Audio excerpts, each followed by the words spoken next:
everybody, and welcome to another episode of the Elder Trolls Gaming Podcast. If you are new and joining us, we are two brothers who get together and talk about gaming. We may also talk tech, TV, movies, and other nerdy, geeky stuff too. And today, we will be talking about Ghost of Yotei, non-spoiler cast because Daniel can't beat games. And joining us today... That's correct. but I'm Nasty Nate. Oh, and I'm Take It Easy, Jono. And joining us today, we have one special guest and one ex-host. We have Nick from Friday Night Gamecast and Dandolph the Wise. Both are back in action here. What's up, guys? It's been a long time, guys. I think we should call Dandolph the creator formerly known as Dandolph the Wise. That sounds right. That sounds right. I feel like that's how they do content creators once they sail off to the Grey Havens. Yeah. Maybe. yeah. Former Havens, creator. yeah. But not formerly Dandolph the Wise. That's still my tag on, I think, things. I might have that as a gamer tag, I'm pretty sure. It's your Really? name I on don't Discord. know. It's my name on Discord. What is Yeah. it on Xbox? Oh, it's Dan Job. Dan Job. Yeah, you're not even Dandolph the Wise. You were Dandolph the Wise. You are Dandolph no the Wise on longer. PlayStation, I think, though. Dandolph the White now. Okay. You've moved on. That's what they used to call me.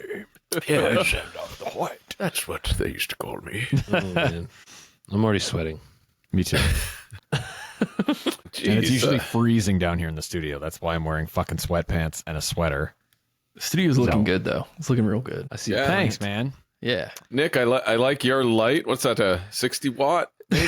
Like, what It's is that? the fucking boob light from the ceiling, brother. Yeah, I know. I know. Oh, you talking about Nick's? Yeah, Nick's. Yeah, I'm looking Are like you an in a absolute different place? Like a different setup? Yeah, Yeah, I bought a house. I bought a house back in congratulations.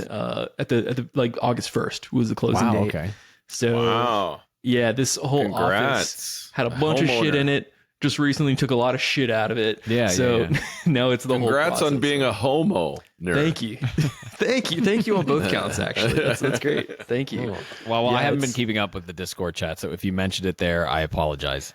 No, like honestly, I've only been talking about it with like friends semi closely. And, you know, the folks who know me, then Yeah, I yeah. let them know. I think I knew that. I think you mentioned it. Yeah, anybody I who's knew. recorded with me and they've noticed the background has changed from the black walls to the white ones, they're like, Right. "Oh, this guy moved somewhere." So, So you're going to paint these black? no, Yeah, you gonna No, I'm not gonna gonna paint this or anything? I'm not gonna do it. I'm what I'm planning on doing. I'm gonna keep them for the most part, but I'm gonna just put art all over the walls is my Okay. plan, and then I'm Nice. just gonna put. I'm probably gonna make some homemade soundproof panels. Put them on the ceilings. Maybe I already have a bunch of like, you know, sound dampeners. I'm going to put them on the wall, like behind my computer, that sort of thing. So I'm going to try and do that and just get some more aesthetic lighting in here, rip out this thing from the ceiling and actually get like The a boob light? like a legit Michael Bublé?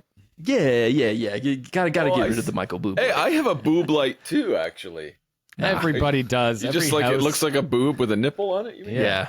Contractor grade. You gotta hate it. But yeah, not Leon Lee, but what is it? Nan Light is probably gonna get a lot of my money once I get it like a legit, Right. you know, actual like video light that I'm gonna try like do color temperature stuff too. But yeah, Oh, lots of plans in the okay. future. Cool. Nice. Cool. Good for you, Nick. Cool, man. Glad to Thank hear you. it.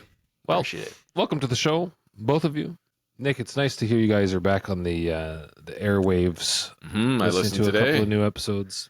Thank you. Thank I you. listened on my bike in the rain. It was very lovely. Ah, man, I man. wanted to. Okay, I was gonna fucking clip a clip from your second last episode, not your Oktoberfest. I was gonna clip where Will was giving you grief for wanting to play Kingdom Come, and you said I think he said that we were like a bad influence on you, and then you were like, they were right about Cyberpunk. I wanted to just clip the whole thing and then play it over here. Oh, fucking And then he said, a clock is right twice, or a broken clock is right twice. Yeah, but- Well, exactly. This could be the second time we're right. This could be. delivers. Well, hey, listen, if Jono has anything to say about Arc Raiders, you know, Our graders, he Kingdom could Come, stand to be the exception.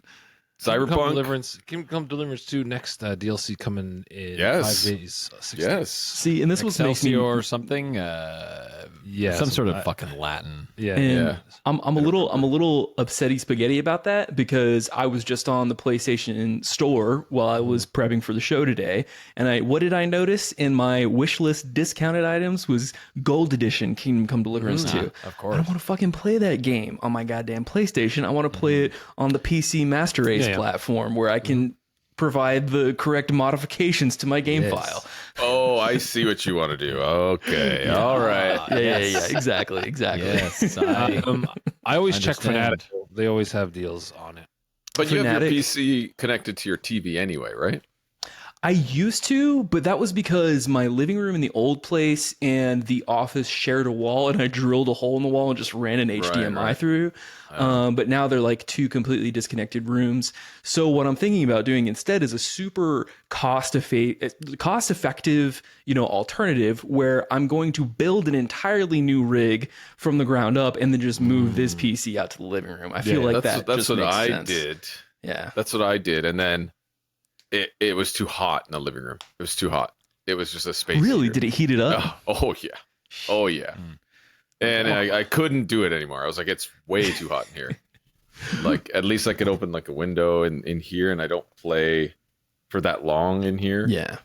Well, and another thing, and I mean, sorry, dear listener, if we're getting down the rabbit hole of like desk setup / like audio video Oh, bullshit, that's but what- this that's is what our the show is fun part. about. This is the fun part. We're gonna get into it really quick, but I have like thought about, because there's the utility room where my washer dryer is and everything is right behind where the living room set up, and There you go. Perfect. I want to mount the wall, and so what if I can just get like a mounted like utility like tech rack, and then just like have like an access drill and just run all the wires through that thing into the mounted TV on the other wall. I feel like it could work.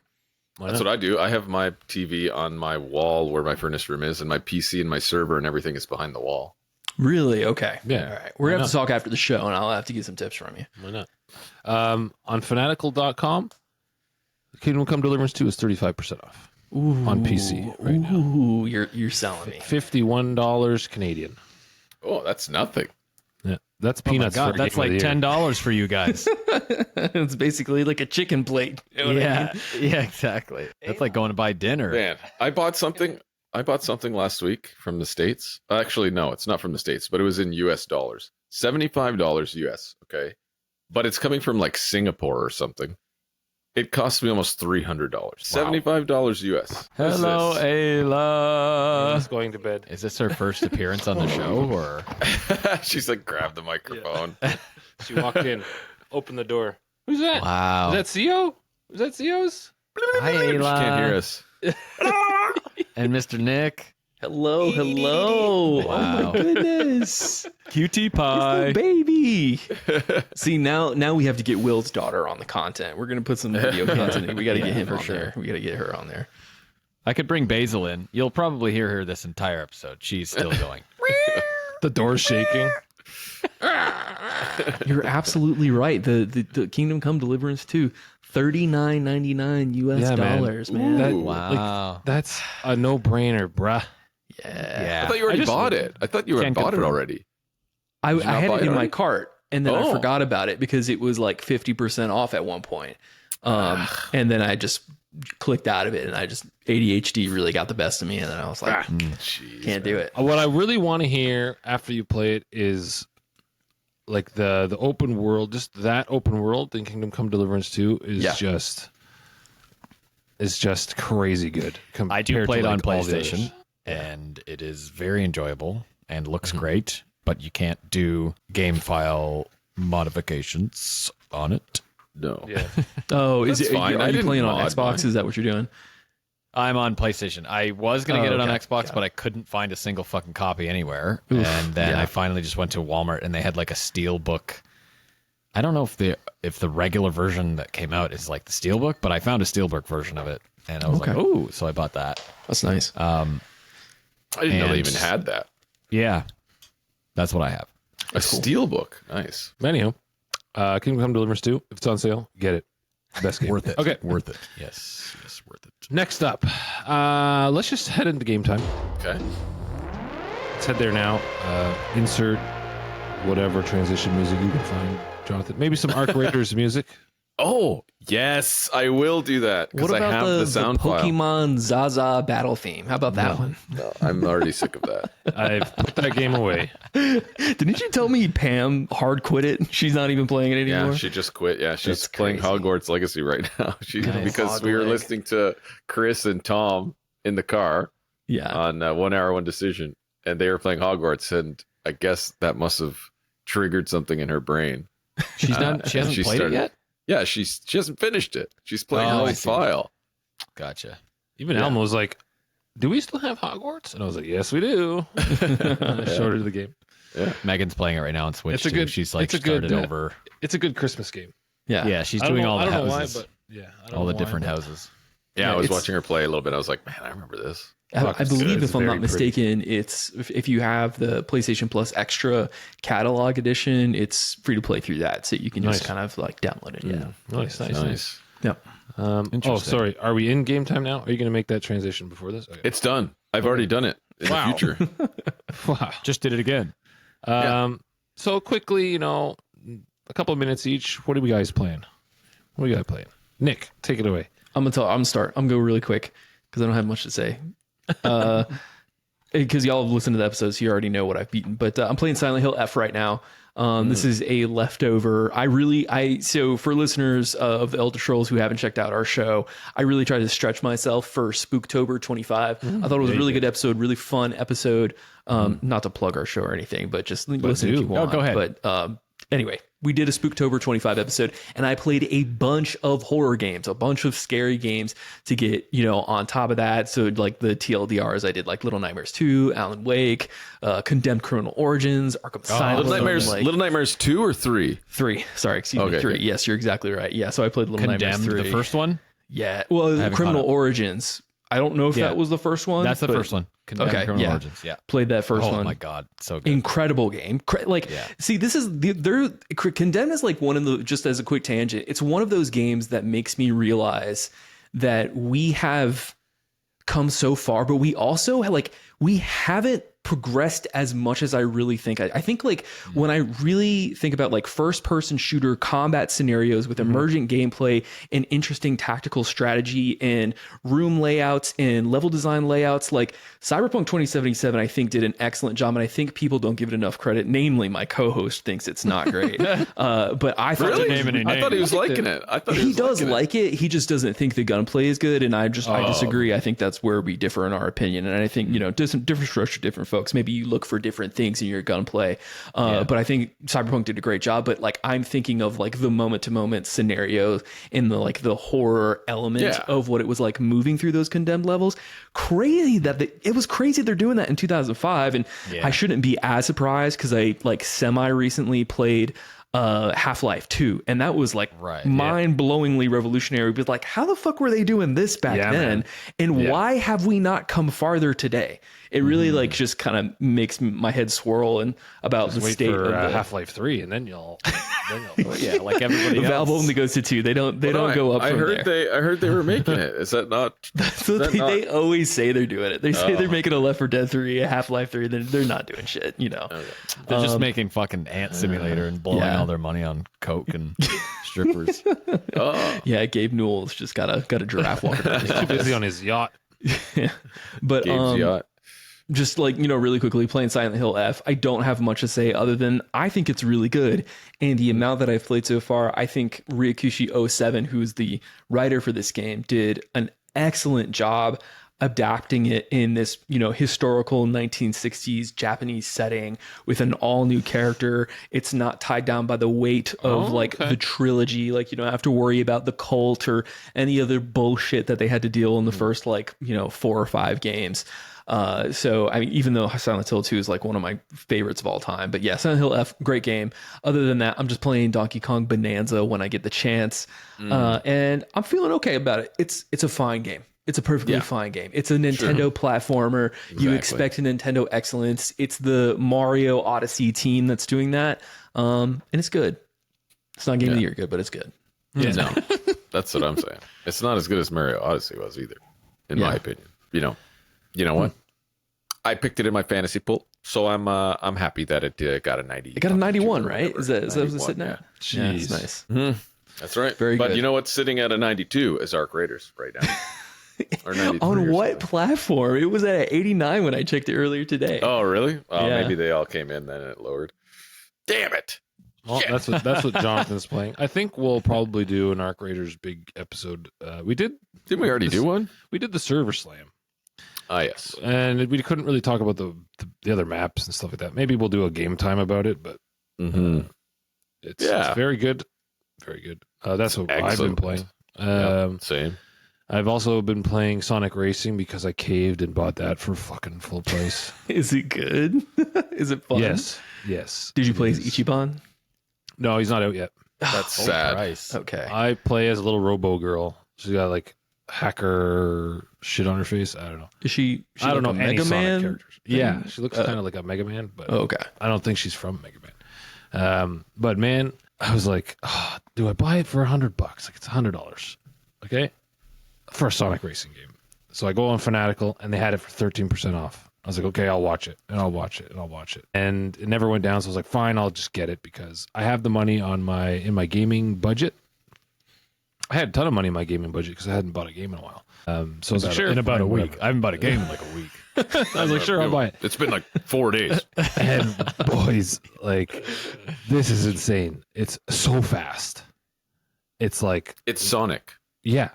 And they really try to hit that button with you, where that it's Sonic, and you're gonna be going very. I mean, like, very why would he fast. drive a car unless it goes faster than he can run? Right, Yeah. right. And you're collecting the rings, So it's the like, car's got to be pretty damn and fast. it's so arcadey, and the lights are flashing. It's like you're in a casino, and you're going so fast, and your eyes start burning after like 15 minutes of just playing this game. It's insane. It's absolutely insane, and it's very, very fun. I wanted a local co-op racing game for when people come over. We Yeah. can play like a racing game. So since I don't have Mario Kart anymore, I was gonna say, like, what happened to Mario? You know? I gave away my Switch OLED, Oh, thinking I'd okay. buy a Oh, Switch 2. yes. Like, You don't have a was- Switch 2. That's right. I keep forgetting. Jonathan does. Yeah. So this one's gonna fill in, and it's very, very good. So yes, it was expensive.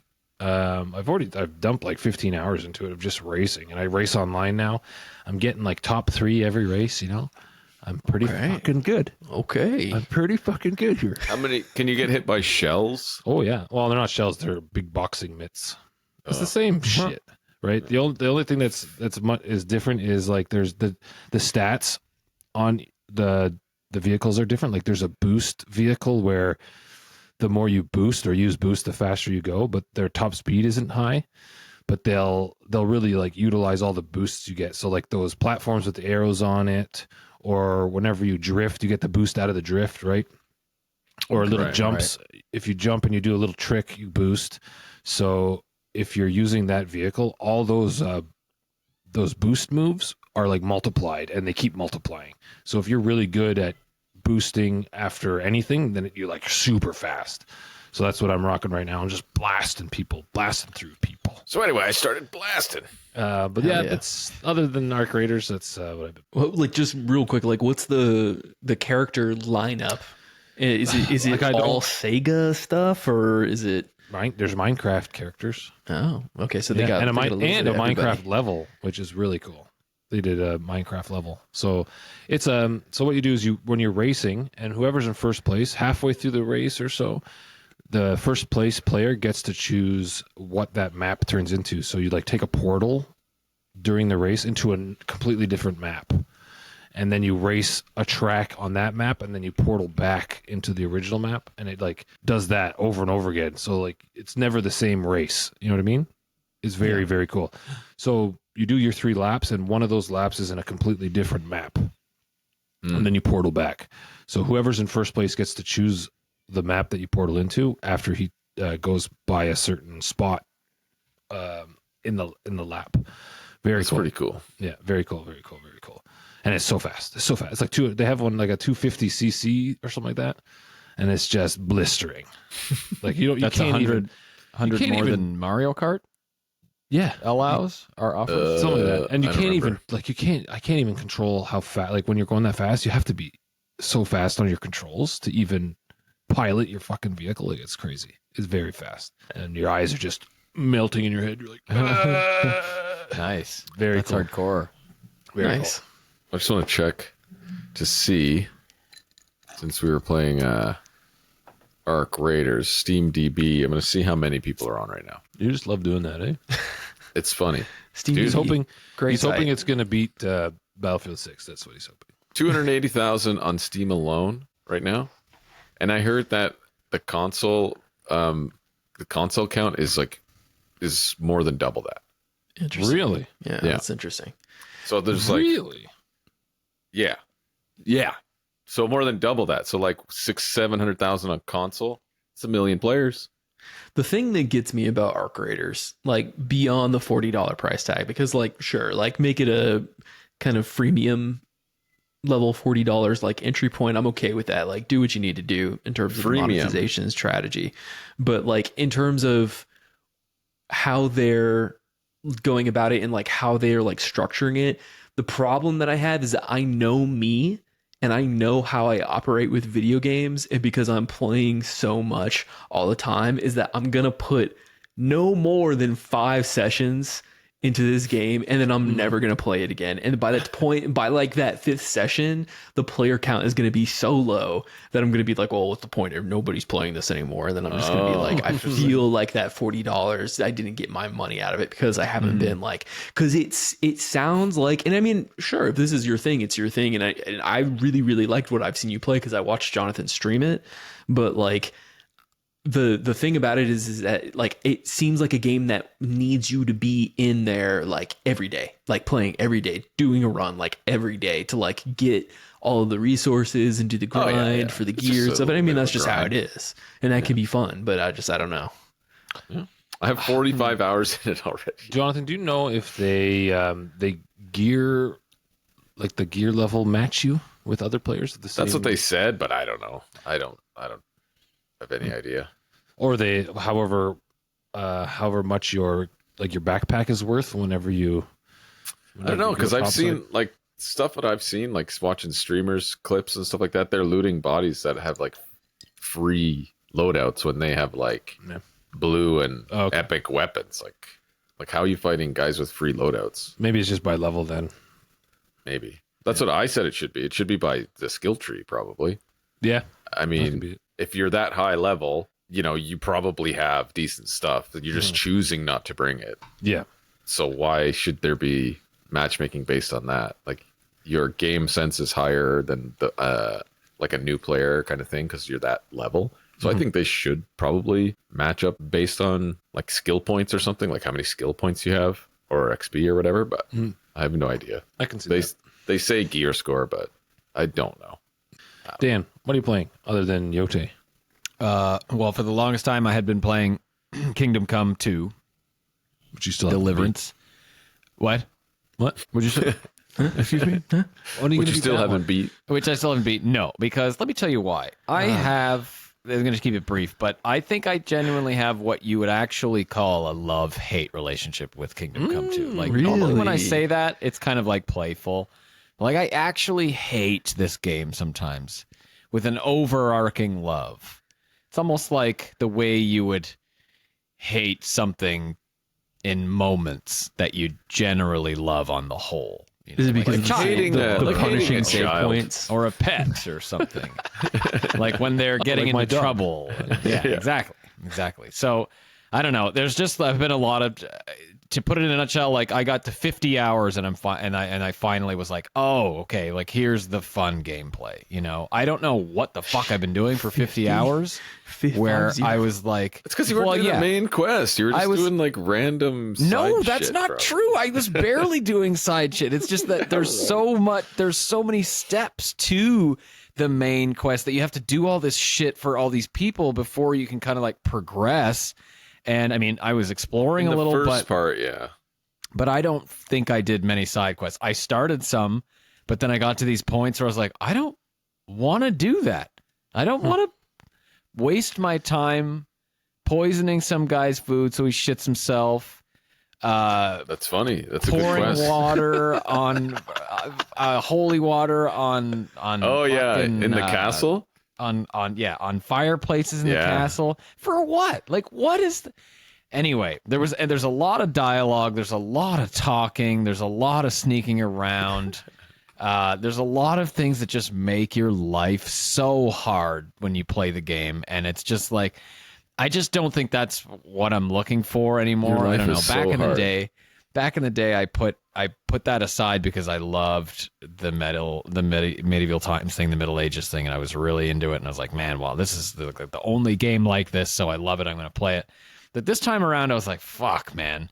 And I finally got to that point in the story where I was like, okay, this is cool. When you start meeting characters, you know, I won't say too much, but when you just start meeting these bands of characters that you get into trouble with, and then you start like fighting more, and you start seeing more action, and you start seeing what makes a game exciting, in my opinion. At least a game like this.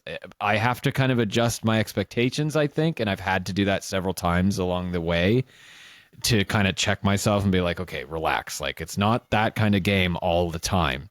But maybe that's just what I need right now, and so it wasn't jiving. But I did get to the point where I was like, this is fucking cool, and it feels different now, and it feels more exciting, and the story is finally developing. And they do this thing where they force you into a couple game instances that you just can't get out of until you pass them, like they did in the first one with the monastery.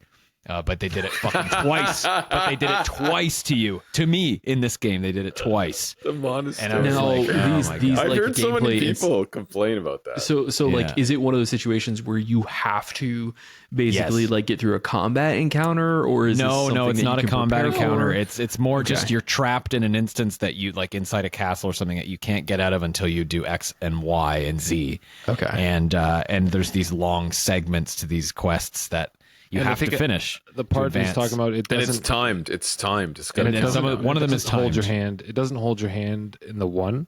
Yeah. And and you're like, okay, this is getting kind of like, where do I go? What do I do? Yeah. So there were a couple instances of those. The first game only had the one, so I was just like, it was almost like they were laughing at me. I was like, where the fuck? The first one wasn't even that bad. You could just kill your way through it. And, like, be done with it. Yeah, that's what I did in the monastery. I was there for 5 minutes. Kill Buddy.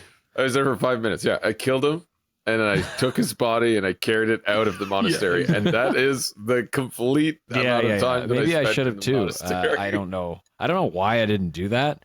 Nick, for reference, because in the first one, there's a quest line in the monastery where you have to like train to be a monk. And they make you do all this mundane shit like that a monk would do. Yeah, because you can't leave. And this you're there monastery. forever. You're It's there so until funny. you're done. But like quest. right at the beginning, you could just kill the guy that you're supposed to like get close to, like as soon as you enter, and it'll make a bit of a ruckus. But like you can just for do sure. that instead of like doing the whole thing. But Okay. I was Very laughing. Like every time I was doing these stupid monk like chores, man, I was fucking laughing my The head. game is funny. They're both very funny. Yeah. That's true. That is true. Sometimes, I guess, with my temper, I don't feel like laughing, and I'm just like, when is this going to be done? But I got to that point where now I'm like, okay, this is cool, and I look forward to playing the end of it. But then Ghost of Yotei came out, and I was like, well, this obviously is going to take precedent because I think I've waited longer to play that than I wanted to play Kingdom Come 2. So here we are. And so those two have been occupying my time. Nice. Very All nice. right. Cool. Well, gentlemen, let's jump in to the main topic of this episode. But first, a word from our VR sponsors. Hello, everyone. We are thrilled to announce an exciting new partnership with VRRock.com. Get ready to enhance your VR experience with VR Rock's protective lenses available for both prescription and non-prescription users. As a fellow VR enthusiast, I opted for their blue light canceling lenses. These lenses are designed to protect my PSVR 2's stock lenses from scuffs and scratches while helping to reduce eye strain caused by prolonged exposure to blue light during extensive VR gaming sessions. Installing VR Rock's lenses is a breeze, a simple click and a magnet snap, and you're all set for a comfortable and immersive VR adventure. The best part, our friends at VRRock.com have a special offer for you guys, our listeners. You can head over to VR-Rock.com, that's VR-Rock.com, and by using the coupon code ELDERTROLLS on checkout, you'll enjoy an exclusive 10% discount on your order. VR-Rock.com ships worldwide, and all their products are tax-free. We extend our sincere gratitude to VR-Rock.com for supporting us and making our VR experiences safer and more enjoyable. So don't miss out. Grab your VR Rock lenses and get ready for an unforgettable gaming journey. And we're back. I want to like. What if I just do the VR Rock ad read? What if you just send me the text and I just do the see if anyone notices? I think I have it somewhere. For you guys, our listeners. Yeah.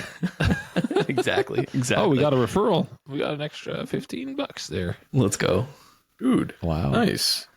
Yeah, that's funny. We give it to Nick, and like we get fucking tons of sales, like way more. I should do it. I'll send you the little script and just record it. Okay, I'll do it. I'll do it.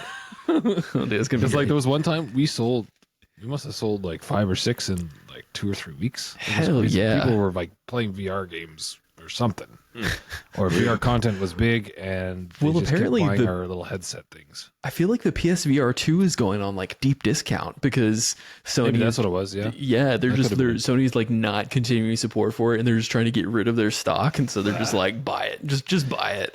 So it's difficult. I'll say this real quick. Like I had it up here so I could hook it up to my PC. Yeah. With the fucking adapter and the Steam and this to get into VR, like just to start gaming, it's such a fucking ruckus. You don't just plug it into the back of your computer and go. No, you got to go through the fucking Steam library. You go into your Steam home. It's a room, and you got to select your game, and you got make sure you're fucking doing this. When you hook it up to PlayStation, the PS5, and you want to play a VR game, you're in. Okay. Within Okay. like, you know what I mean?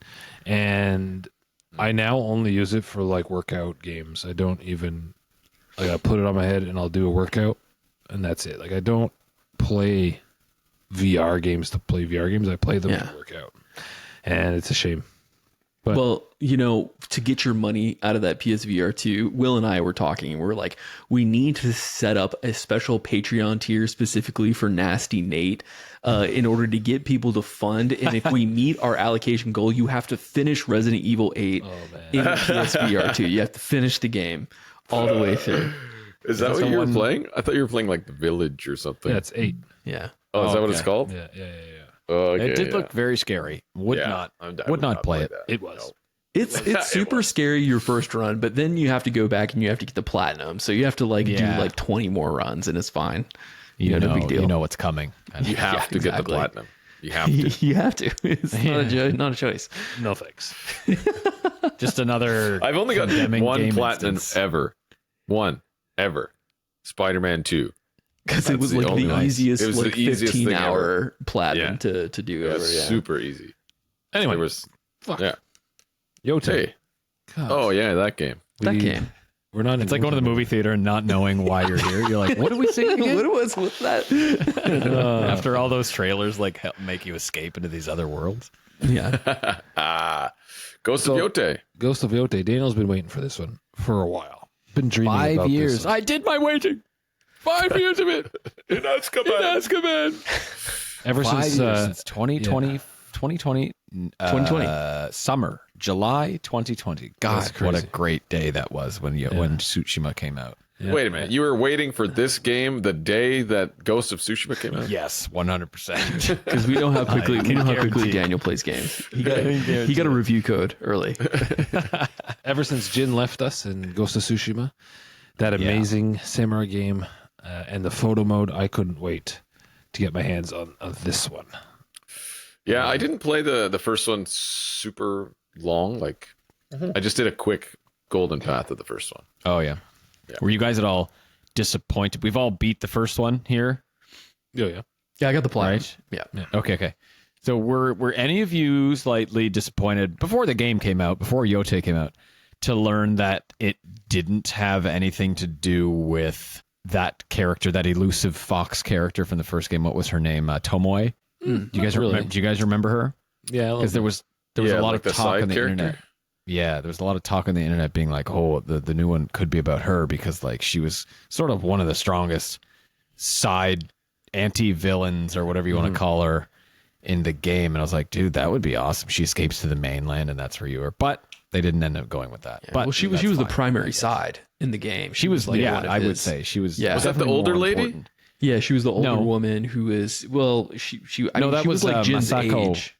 The one I'm talking about was the younger one who was like That was with really him all the deadly with time. the bow. Oh yeah, the bow. Oh, one, yeah. The bow student. Yeah. Yeah, that was cool.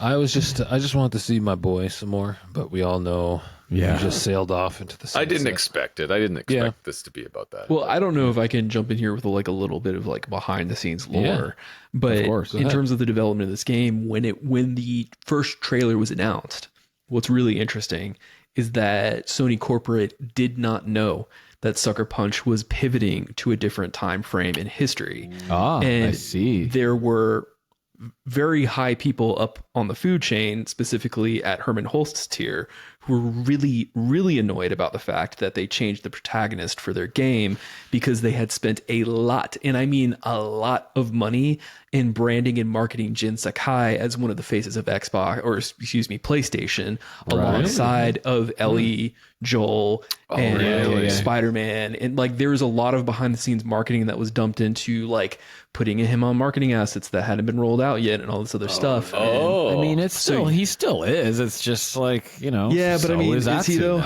No. Because this is how the gaming community works, right? Like, it's what Yeah, have I you done for know, me of course. lately? And like, we're gonna To me, it is. But I guess not for through sure, marketing. for sure. And I think that's Gosh, just as valid, Dan, too. But like, Yeah. for a lot of like, when we talk about like promotional like marketing tier Yeah, materials, for you think sure. of Infamous. It's like the guy from Infamous, right? It's like that. Yeah, I yeah, never yeah. played Infamous, so I don't know. But it's like there are these, you know, Kratos is Kratos for a reason because he has such a strong identity, and that's what they were looking for in Jin. And and what other Sony game changed the protagonist? That's true. well, I mean, you got Nathan Drake from Uncharted. He was kind of like the mascot for the PS3 for a lot of the time. That Like it they was don't out there. often change. But coming back, it's like I don't think it was as big. Like Ghost of Tsushima wasn't as big, and Jin wasn't as big of a character as Nathan Drake. I mean, I don't know, man. or It sold Kratos. units. I It could sold see- units in 2020. Yeah. Did I it? feel like a lot We're of talking people like slept hundreds of on it, millions, but if I'm it not mistaken. I became- could be wrong. Yeah, I feel like it sold a lot It's more. not. I mean, I after didn't its play it. initial- Nick, I didn't play it. You didn't Okay. play Ghost of Tsushima? No, he did not eventually. until like last year. Ghost of Tsushima And I think a sold lot over of people 13 did what Jonathan did. over 13 million units as of September 2024. So not a that a lot? Spider-Man, right? But Yeah. still. Right. I mean, I think 13 million Kratos, is not a Spider-Man, pretty not significant. Yeah. I mean, if suppose. there was one IP that they guess. could do that with, it was this one probably. Like you're not gonna be able to do that with obviously Spider-Man. Do I you mean, think it though they was- kind of did, but they made Yeah. a new game that was separate with Miles Morales, and then they kind of integrated Miles Morales. But he's Yeah. still Spider-Man. It's still part of Yeah. the lore. It's not like they're changing. Yeah. 300 years later. I do think that like I wasn't as dismayed about like the lack of a Jin Sakai presence or the lack of like the through line, the narrative through line carrying through to this game. I feel like that even though this is a brand new game standing on its own, I feel like it stands adequately enough on its own as an anthological sequel. Yeah. Right. Yeah. Yeah. But I wonder if they did do Jin, if it would have like made Jin a little bit more of like if obviously they had all that marketing, if that's true or whatever, they had all that stuff ready to go, would it have boosted Jin into the Yeah. Kratos level of Probably. mascot godness, you know? Because it's just us. It's more interfacing for us as fans, right? We see more of him, and we're just like, oh, okay, so he's becoming more of a prominent figure within the Sony, character selection screen kind of thing, right? So yeah, weird move, but maybe the development team was just like, well, maybe they didn't even think that Jin was like their game was big enough to do that, so they were like, well, we're at liberty to change the character. maybe. Like, who's gonna care? Yeah. Yeah, and I don't mean know. it's historic. I think like what they're doing in some ways is smart to the extent because like if you set the precedence of like jumping through historical timelines, like you can do that again. Like you can jump to different points. 'Cause I mean, Japan has a pretty long history, so like we can Yeah, do a for lot sure. with that. Yeah. But what I would say is that in terms of like in terms of Ghost of Tsushima specifically, I feel like I really only started to connect with Jin Sakai as a character, as like somebody who I was like, oh, that's my boy. Like in the last 5 hours of Yeah. the game, the Yeah. bulk of the game, I was like, I really don't care about this guy. But like so much of his character development is back into that game. Like I got really interested, especially with the conflict between him and his uncle. And I was like, oh, Yeah, that would yeah, be that was really cool to explore the fallout of like what happened to him from there. Yeah. Yeah. Right. And But you know, it is yeah, what it is. spoiler but non-spoiler, there's like some Easter eggs in Yotei Yeah. that are really cool that you should go find, Daniel. And Yes. Yeah, but that's not a spoiler without a spoiler. Well, I Like, didn't I want to was say wondering. anything to Daniel about it because I thought it was really special. I stumbled okay. across Yeah, it and it I was thought it very was very good. special. It was very Yeah. clear what it is when you get to Yeah. it, but yeah, Yes. Okay, And I cool. was like, Well, I was I'm like happy to waiting know for that. it. And Yeah. a couple of episodes ago, I remember saying like, I wonder, like, if they're going to do that, how they're going to do Yeah. that. Mhm.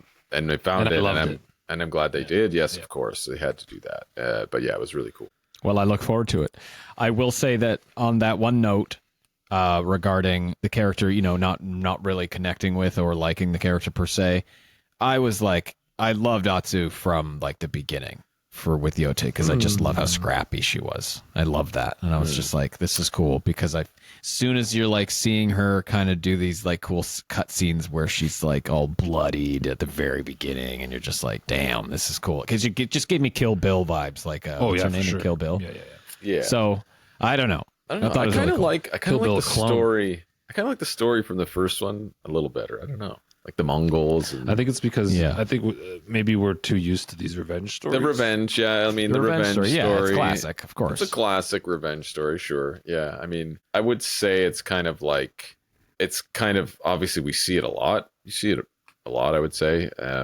Maybe a bit predictable, but I mean, it was good. It was still Yeah. good. Yeah. I feel like there's this kind of fan service where they knew because these directors in like Japanese film, the Yotei 6, you know what I mean? Like that's such a fucking, I don't know who the director is. Nick, you might know, maybe the guy who directed like 13 Assassins, like that kind of stuff, right? yeah, that's Like some of Takahashi it's- Miike. Yeah. There you go. Yeah, okay. And they have a film mode called Yeah. Miike mode Yeah. in the game. So I just feel like that's kind of what they were playing at, and they just wanted to do their own version of it, which I'm cool with. I just don't care as long as I can play and it's fun and like there's action and an excitement. Okay. I like that. I like that kind of Well, thing. I there feel is like I'm that. reading a manga of like Vagabond or something, Yeah. which is- Okay, to that's give what I the respect. listener a little back plop here. Ghost of Yotei. Do we tell them even what it is? So let's just make a base and then we can talk. Okay, we kind of been getting into it without giving getting a little the base. weeds. So, A Ghost of Yotei is an open-world, first-party Sony exclusive title which takes place 300 years after the events of Ghost of Tsushima, in the year of our Lord Jin Sakai 300. I guess, right? Is that how it would work? I don't think it was 300. 300 AJ. Yeah. 300 AJ. After Jin. Yeah. 300 after Jin. The game was developed by Sucker Punch Productions. It is a PlayStation 5 title, and that's it. It is not for PS4. PS4? Yeah. So this game They still was making built- games for that? This game was built from the ground up for the PS5, and Sucker Punch created a whole new custom engine called the Onryo engine. Oh. Engine. The Onryo. That's cool. There was a rumor that it was a beefed up engine from Ghost of Tsushima, but no, it is its own custom engine. And let me tell you, boys, we did a show on engines. Sorry to Yes. derail you there, Yes, we Nate, did. but like we did a show on engines on our show, which fun episode. But like, I really just as a quick aside, I really have to say them creating an engine for just like one console must be like every developer's dream because goddamn does this run so well. I played on the PS5 Pro and holy smokes, when we talk about Nice. performance, like this game delivers on performance in such a great way. So I have to say it's like, shout out to, the PC people and, I feel for all the multi-platform developers out there, but man, it's just got to be so great being a single hint Bethesda, Todd Howard, hint God, Howard. good old God. Todd Howard. So with this new engine, they wanted to enable higher draw distance for those scenery shots. Oh my God, big yeah. scenes, right? More advanced lighting, including ray tracing, and more sophisticated world streaming off the PS5 SSD for Right. loading times and whatnot like that. So, holy moly, this game runs. This game goes fast. Like the loading into the fucking game. Oh yeah. Oh my God. It's like literally 3 seconds Yeah. from your PlayStation screen to it's playing. awesome. It's amazing. I was like, I shut my PC. I sleep my PS5. I always close my PS5 games because I don't want the timer to keep going. Yeah. You know, like the play timer. Does that happen, or is that am I just? It crazy? does. If your game is like open, Yeah. it'll probably keep Yeah, counting. if you're sitting there some with it open. games, it just Not if depends. you rest your PlayStation. No, not if you go back to the home and rest your PlayStation. It doesn't. Yeah, but you're Stop saying the if you counter. don't go to start close game on the game in the menu, No, if you don't have- do that, You is don't that what you're have to saying? do that. Oh, okay, that's what I've been doing. But so I start do the that all the game time. like right away from the start. I Yeah, press the yeah. button and I'm playing within seconds. So Yeah. fucking fast. It was so good, and it was, compared to all the other games, like even Death Stranding 2 was fast. This is faster to get in to playing than Death And Stranding. the fast 2 was. traveling is fast. Oh, It's- the fast travel. Oh my God. Just it's that right. It's like an instant travel. yeah. It was so fucking good. Yeah, that is sick. Yeah, the graphics are pretty nice. They're pretty, but they're like not the best I've seen, obviously. But just the Yes. how romantic It's stylized. yeah, Yeah. the vistas, and it's The just sweeping so vistas with yeah. the leaves. And They all the foliage and romanticize- particle Yeah. effects. it's just so overly romanticized.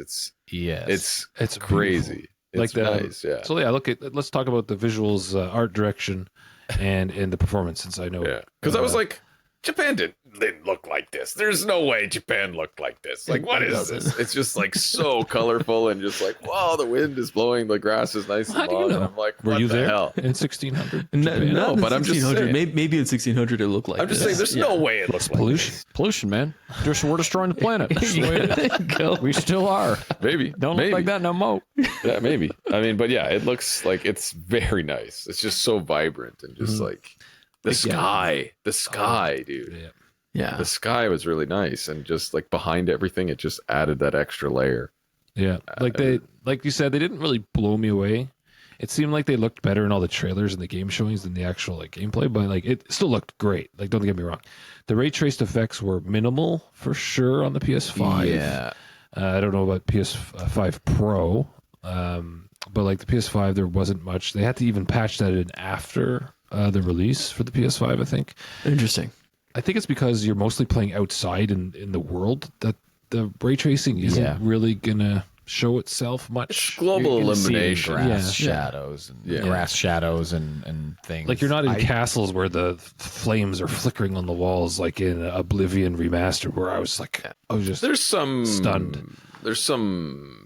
It's a night day Some cycle. interior, There's a yeah. cycle, so you can.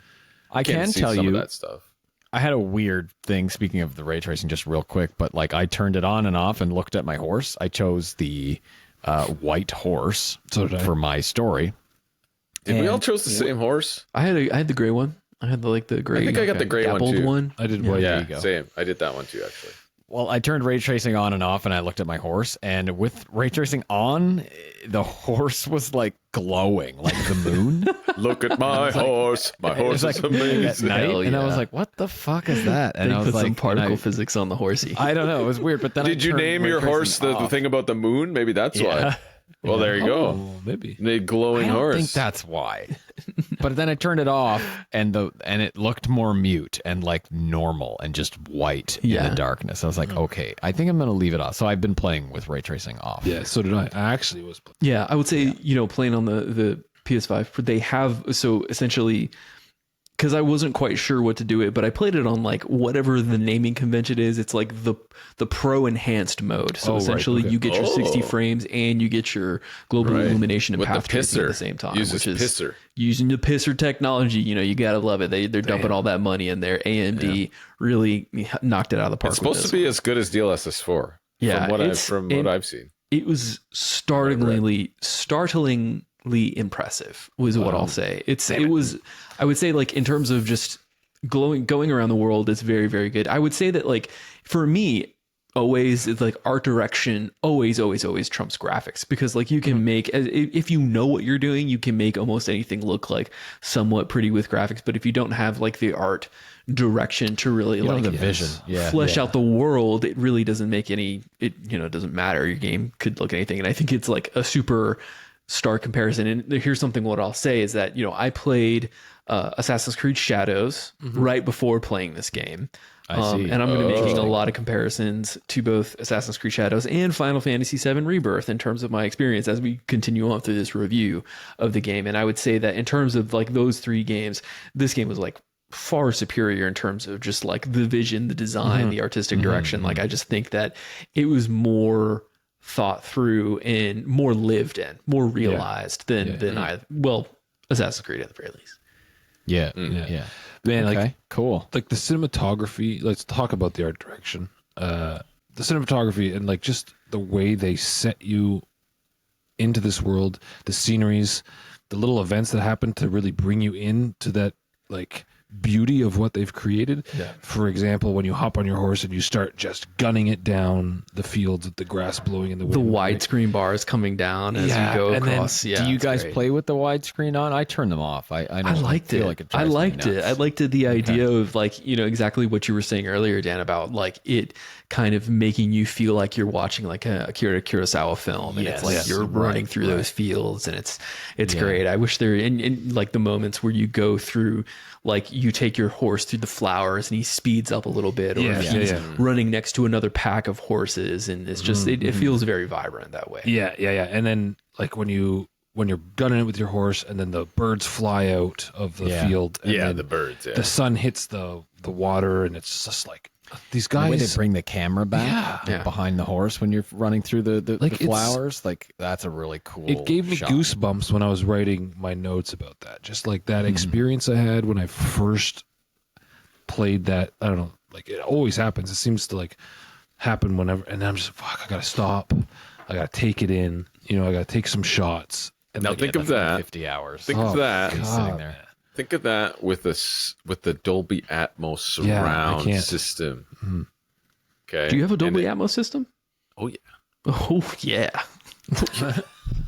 Okay, I got one. I got a custom setup. Okay, Okay. but like you turn the Unbelievable. lights off with the OLED. My room is pitch black. Pitch.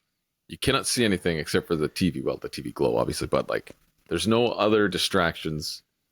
It's just the fucking OLED beaming your eyeballs out, the nits, and then the sounds, and they come from all around. And these Sony games are really good at that. All of them are pretty immersive for sound.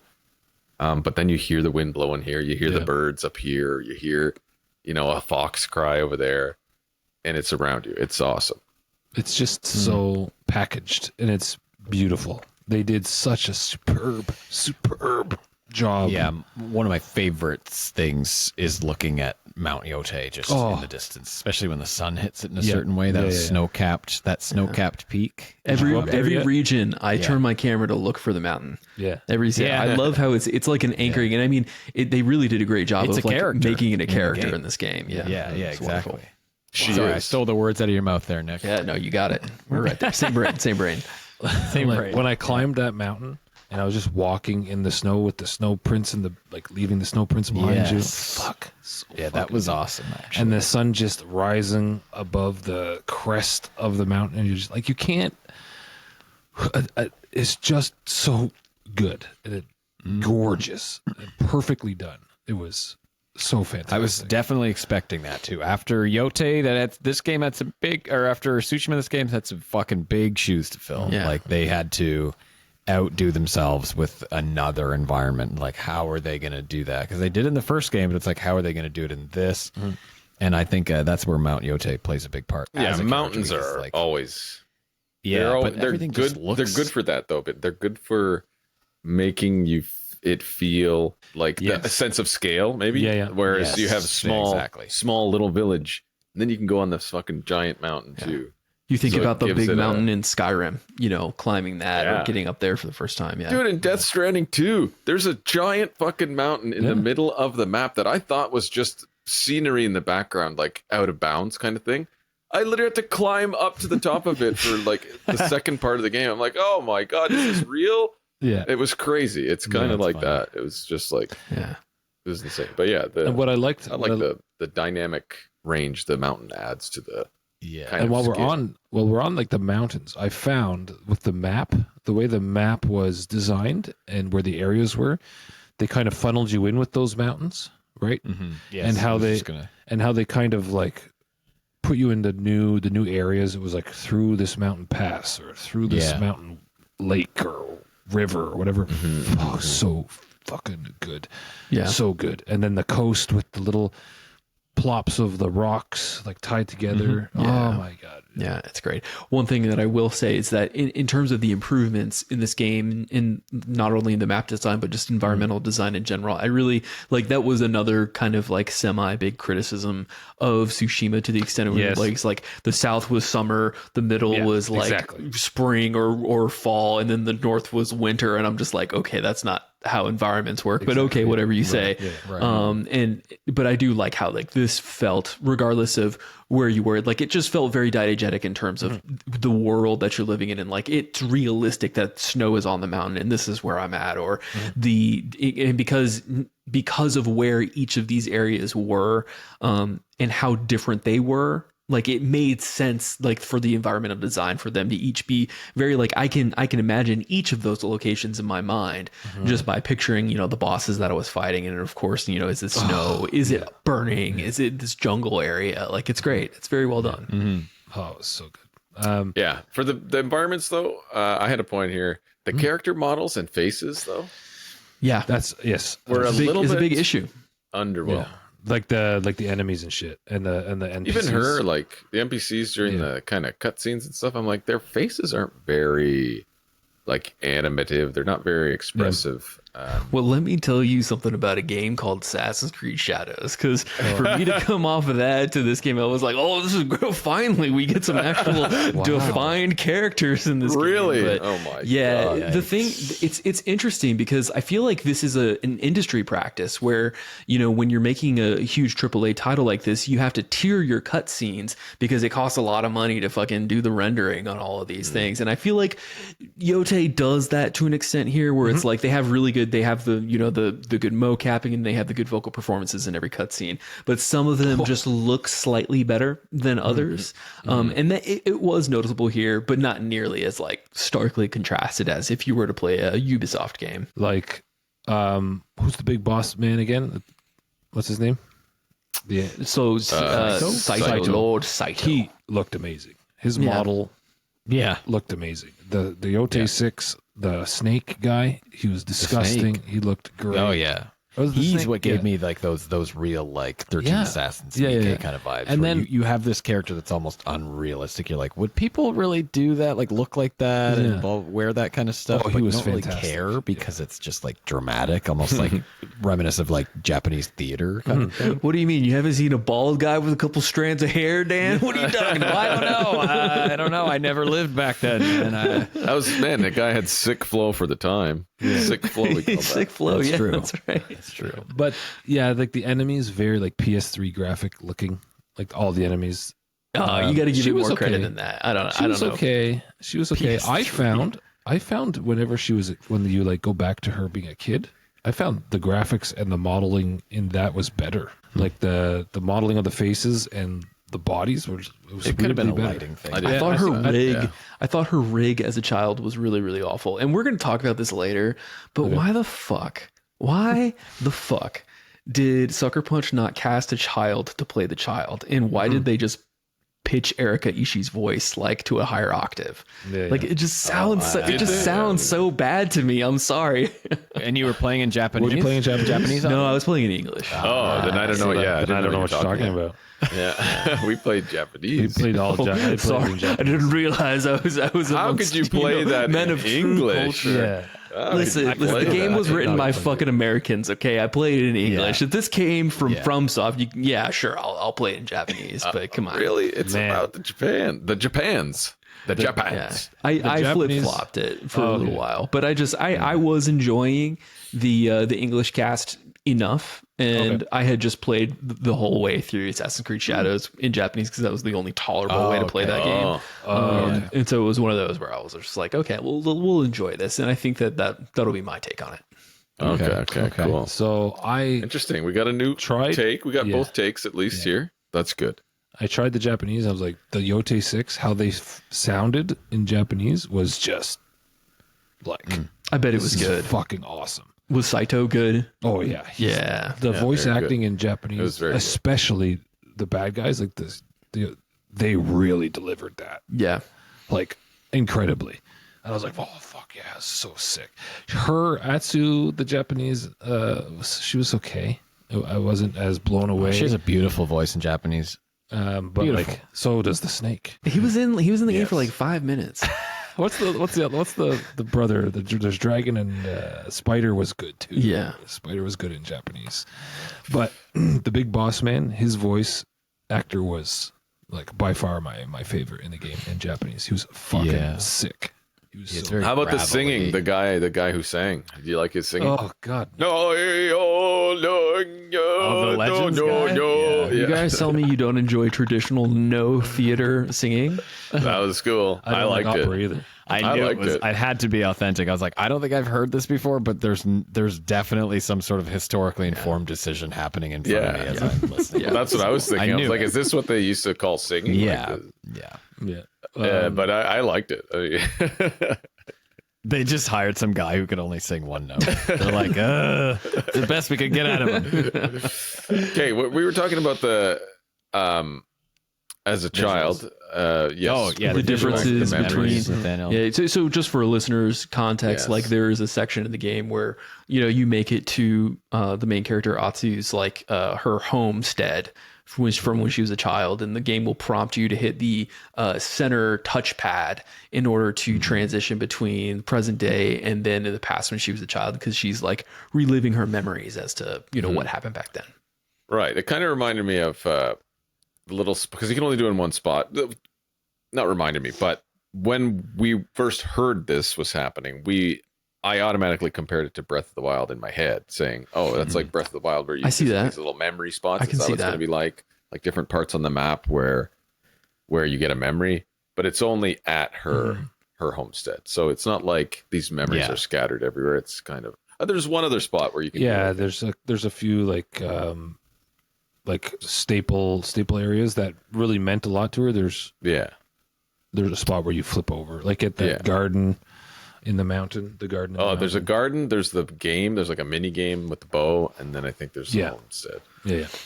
But yeah, like it wasn't as prominent of a part of the game as I thought it would be originally, because I thought it was going to be like a bigger. Because there's not really that much of it in the game, Which I'm kind that of I thankful noticed. for. Yeah, 100%. yeah, same. Yeah, it was a pretty good. Like I didn't really care about going to do the memories whenever it said I had a memory. I'm Yeah. like, okay, whatever. But Me either. Yeah, I did them all. Yeah, I did them all. Anyway, Let's kind of bring it back a bit. Okay, we're going to talk about the story. Let's talk about the story. Just give a little history of what's going on here. So, Ghost of Yotei is set in 1603. Etso, Japan, where the protagonist Atsu seeks revenge against the Yotei Six, a group of renegade samurai. I guess would they be called Ronin. Ronin. I suppose. Well, technically they're not Ronin. Well, I mean, it's really debatable because Saito is trying to establish a new clan, but because it's Right. not under They call the, themselves samurai. Yeah. Well, I mean, like the shogunate had like actual laws and like procedures in order like what you would need to do to establish a clan. He was doing this all illegally. So they're for all better purposes, they're he's pretty Ronin. fucking rogue. Yeah, rogue he's- Ronin. Yeah. He just has a lot of money to burn. Yes, a group of renegade samurai who murdered her family 16 years prior. Her quest for vengeance will lead her across this rugged northern Japanese landscape where she will discover allies, confront the outlaws, and uncover a deeper conspiracy beyond just personal revenge. She is hell bent on this revenge. Yeah, for sure. Hey, like really digging Unmoving, her unrelenting, Yeah, digging- inexorable. digging her heels in here. And at every point I could get, I would reinforce Yeah. that. Oh, really? Oh yes, I would not move. Since that's the kind of person I took her for. And Yeah. I wanted to drive that as far across the game as I could before they started kind of maybe forcing me into a different mindset. But I really Wait, hold on. Revenge is bad, Nate? What? What do you No. mean? No, Bloodlust. she was like, no matter what, it was always about getting that revenge. Yes. No matter what it took to get that revenge, she's gonna do what that is. Right. Do what She it like takes. feels like that's her purpose, Yeah. right? Where Yeah. it's like That that's reminds what me. I'm- You know what that reminds me of? Sicario. If you've ever seen that movie with. No, I never watched it. Oh, dude. Yeah, that was strong. He was that was a strong just theme. so yes. This Yeah, is so hell bent on revenge that they kind of lose themselves, and you wonder, like, what kind And of you person. start to go like, Yeah. Yeah, as a viewer, Yeah. yeah. And I think they That's, did.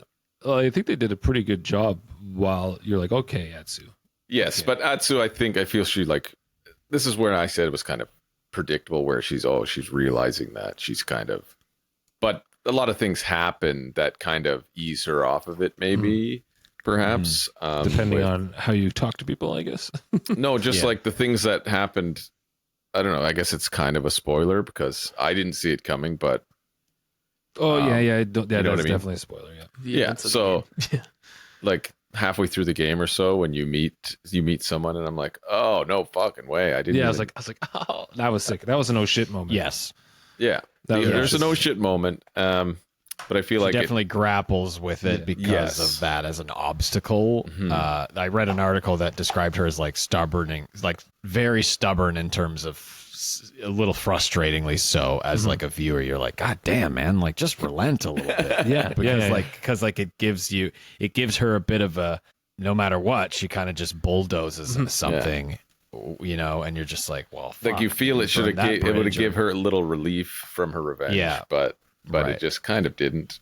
But I feel like it's kind of Man, predictable. she's where- been stewing for 16 years, waiting to like unleash this fucking ghost in her just to kill these motherfuckers. Nothing's gonna get in her way. Yeah. And that was Onryo, the Onryo. Yeah, I would say that, you know, for this game, genuinely, you know, with Ghost of Tsushima, I thought like one of the weakest points of that game was the narrative, right? Like, you know, what Jin Sakai was doing, like it very much like a by the numbers Japanese story of him, you know, being Batman, but then being conflicted about being Batman, right? Like, you know, the whole questions about, you know, But I what like- does it was honor cool because it mean was for the like, sake yeah. of, you know, for the sake of accomplishing my goals, right? Yeah, Yeah. I think I've just been overly exposed to this media, which may be a meme problem. Maybe. Yeah. But and the thing is that sure, yeah, I mean, I've watched a lot of Japanese cinema too. I mean, it's one of my favorite things about, you know, Japan just in general. I mean, I love the setting. I love like the stories that they tell. I think that for this one, it just was like it erred on the side of just being so predictable to the extent where I was like, okay, so this is what we're doing. Yotei? Yes, Yotei. Okay. To the extent, and that's the thing is that like this is a good sandwich. Like this is not a bad sandwich by any means. Like when we compare it to, you know, like its counterparts in the AAA industry today, like this is, you know, very well done. The problem that I have is that, you know, what I took away from this game is that, you know, when you go into your like freshman year English class and you get an assignment from the professor and they're like, okay, like tell a story, but you don't have to reinvent the wheel. You can tell the same story, but just put your own flavor on it. It really felt like the creative director and the writing directors in the room were just like, they were telling the people to do that instead of, and that's the thing is that like, that's cool if you want to do that. And I think that story was serviceable to an extent, but I don't expect serviceable from a Sony first party game. They have built this expectation in me from the beginning of the PlayStation 4 era that they're giving me cinema level games that are going to make it feel like I'm experiencing a narrative that I've never experienced before. And they've delivered on that quite a few times. And I think that for Ghost of Yotei, they really did fail to like deliver that expectation. And that's like Sony being 0 for 2 for between God of War 2018 and God of War Ragnarok, and then now Tsushima and Yotei. Like I feel like we have this like running track record of sequels that are like, yeah, they're good and they're just good enough for me to be like, okay, this is fun, but like, where is the innovation? Where is like the thing that's going to make me really, really want to sit down and think about what I've done? Like when I finished playing Signalis or when I finished playing, you know, Disco Elysium. these kind of like tentpole level games. These are studios that have the access and they have the resources to get people who can tell amazing stories like that. I can see that. And it's not like the writer's room stays the same from game to game. So like I'm kind of sitting here questioning like, why is good enough for me? And I think that's largely a taste thing. Like if this is your first time experiencing like a Japanese cinema level like revenge tale, I think this is a great entry point for you. But it's not really pushing it forward in terms of narrative storytelling. It's definitely been told. I found like they did that. They wrote this story and then they just put so much beautiful paint on it that kind of drove you through it. They made it immersive enough, the world immersive enough, I feel, that you just kind of wanted to play it. Like, it just wanted to play more. Yeah. Yeah, the combat is good. It's challenging. It's the world is immersive. Like, there's stuff that you can explore and find. Like, I just wanted to play it. I just wanted to keep playing. But, like, in terms of the story, I didn't really care about, like, so much as to what's going to happen next. Oh my God. It's just like, hey, let's fucking go. We're going to go to the next part in the map and check it out. And we're going to beat the shit out of this guy. We're going to kill some friggin' Ronins. Yeah. And that's it. Speaking of that, there's no S on Ronins, plural, Jonathan. It's just Ronin. Okay? Ronins. I'm Okay, going to go kill him Ronins. I'm going to find him and I'm going to kill him Ronins. It's not like a Uncharted 4. Like, you know, where I wanted to know what happened in the next. What happens next? I never played Uncharted 4, so no spoilies. What, really? Yeah, it's on my list. I'm halfway through Uncharted 3, and then 4 is queued up. 2 was my favorite. 2 was my favorite. 2's great. 2 is fucking amazing. And then when I played 4, I was like, fuck. Like, I didn't, the boss fight at the end of 2 was such dog shit, though. But like, I don't remember that. I never played 2. I could not put that fucking controller down. Yeah, it was tough. I remember that too. Fucking played like I was just like glued to that. I was like, put it down. It's not one of those. I put it down. I lied in bed. I was like, yeah. That's what 4 was like for me. That's what 4 was like for me. Then I couldn't played believe. 4. Then I played 4, and I was like, I didn't think that they could top 2. Yeah, I didn't think they could. You talk about And like not being able to put the controller down, Nate. And when we talk about Yotei and how the gameplay systems kind of like link into me experiencing the story, for all of my complaints, and I probably will come out being the most negative of the 4 of us on this show, but like for all my complaints, I couldn't stop playing this game. I thought about playing this game when I was at work. Like I wanted to actively be playing this game when I wasn't, which is not something I can say for a lot of other games. And I think that has to do with how perfectly metered this, like they delivered all of these like immersive level events inside of Yotei alongside of like, you know, this pretty decent story. And like the story wasn't fun. Like it wasn't fun to play. Yeah. So while you say that, let's go into gameplay and combat. The core gameplay loop was just like, you're going here, you're fucking annihilating a village of guys, right? Just absolutely chopping them to bits. And then you either get a new ally, and then you go here, you do this, and then get a new weapon. Go to a new weapon, then you go master that weapon with some other guy, and then you some other quests, some side quests. Go up the map, do it again in this little spot. And like the gameplay, I rarely play this game stealthy. Like I tried not to because I don't really like to. But they definitely made you do it. It takes less time to do that. Yeah. Because the fighting takes time. Yes, because it's a little bit more challenging than what I was used to in. It's a lot more challenging. It ain't just a little bit. The fighting in this game? Confirm. Yeah. A lot more challenging. Yeah, I didn't like the. Would you play on? I feel like the Mongols were I think me and Nick just we just play a little bit harder games like. Well, that is true. Yeah, like Souls-like games, you know. I didn't think the timing. Man, I don't need this. The parry timing wasn't very good in this.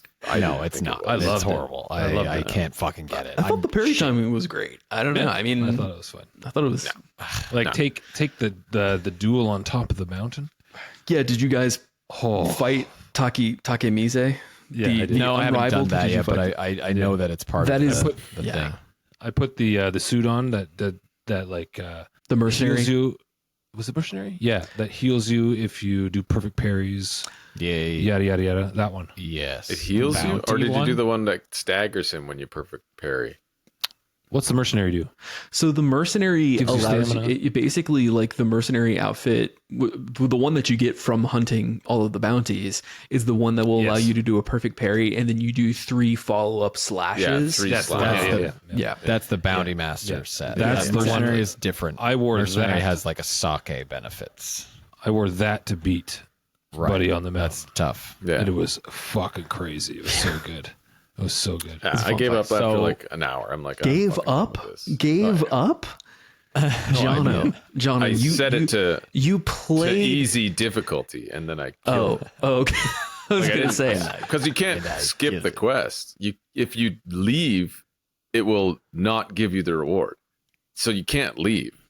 Like if you you also can't load before it unless you made a specific save. Well, which I there's a didn't. You can always do that. campsite You right can do next the to the fight, abandoned- so you can quit. And That's what I did that at I one see. point just because of time, and I had to like because he was kicking my shit in for a little bit, and I was like, okay, I need to go eat lunch, and Right. I did, and I came back. Yeah, But I you tried can to rest load. I at the couldn't. I campsite didn't and have do it. a. I didn't have a save file before it. Like all my because I just used autosave and they were all saved over. Oh, I would save at like certain spots. Yeah. I didn't save, so it wouldn't let me leave because it said like load from last checkpoint, which Oh, was man. at the beginning of the fight. So I'm like, fuck, and it's like if you quit now, you will abandon the quest and you won't get the reward or whatever. I'm like, god damn it.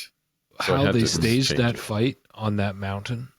and, like, Incredible. It was cool. Absolutely incredible. And Also, the stars the come out. way the phases that of the next. fight work Yeah. as you're going forward and the snowstorm comes. Oh man, that was like one of the levels. Like this is the treatment that I think that Sucker Punch. This is where the real sauce of Sucker Punch comes in. Is that it's that level, that attention to detail when you're in these intense, fierce combat moments, and like the world is functioning around you in this very lived state. It's like you don't get that in many other games. It's like what's so unique to them, especially in a fight like this. Yeah.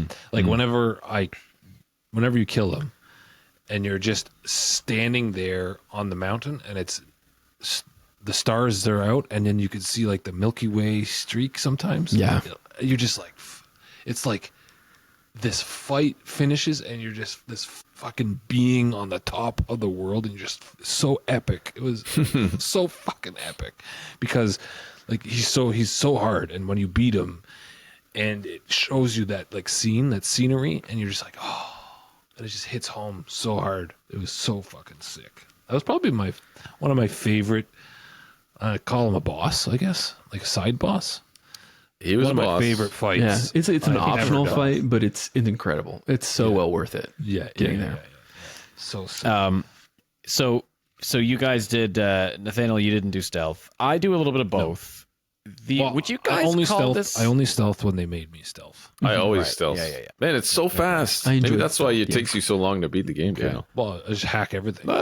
I like doing both. I like taking my time stealthing, but I also like to just sometimes do standoff. I'm like, fuck these guys. I Well, never let stand. him I play how he never wants did- to play, No, I'm just boys. Let saying. him I do it. never did a What was your main standoff weapon? ever. Interesting. Like I never did it. I use everything, man. I try to use everything. Man, I'm sorry to For cut fun, you I'll off, use but the like, Odachi against. yeah, against the anybody. standoffs when you unlock the wolf perk that has a Yeah. so standoff with you. Oh, I man, did. that I was unlocked all the incredible. skills. I was just like, I don't want to stand off. I'm going to assassinate I three always- guys at the same time. I instead. stand off and kill like 4 guys at the one, like 4 guys coming at slice, and then the arms are falling. Yeah, I would cut the guys' wolf heads off. was man. kind of a nice addition to the gameplay. Agreed. I like that there's this kind of furry companion that is mysterious that you don't quite have all the time. Like it's not like Fable 2 here where this dog is just following you around all the time. Yeah. It's like when you hear her howl, you're like, oh, she's near. I might have a chance to summon her with if I throw a fucking sake bottle at somebody, which is also a cool way to do it. Like there's these little triggers for her, which is really cool, depending on your relationship with the wolves. Yeah. Would you guys call this open world, even though there's like sections of the map that you Oh yeah, can't? There's like a lot of mountainous regions. There's clear borders in each section that I would almost say it's like semi-linear. It's not like open where you can't go every single place kind of thing. I don't So know. They it's do like the lock one off progression. for you. Yes. Yeah. So the progression is absolutely linear. But like just Right. for the sake of the fact is that once you finally do make it to the last zone and you can fast travel anywhere, that's really why I would call it open world, because their fast travel like points are so generous to where you can go anywhere you want to as long as you've been there. Yeah. Right. Different what do you call exploration little facets though? Like the first game, you could like target things like, you know, pillars of what were they called? Pillars of something, where you can go find sword kits in the first game, and the wind would guide you there. Yeah. Whereas in this game, you just gotta like explore and uncover the map and find these things and use your new addition, which is the scope, which you can tag things on and they'll show up on the map as a little sort of sketch. Use that like twice. That's what I did. Really? Yeah. Yeah. Oh I man. know, ever since Jonathan pointed out, I was like, yeah, maybe I'll scan the No, I horizon did now that. and I see would what go on the comes like up. highest point that I could in the new area and just look around in it, and it would put everything on my map. Up.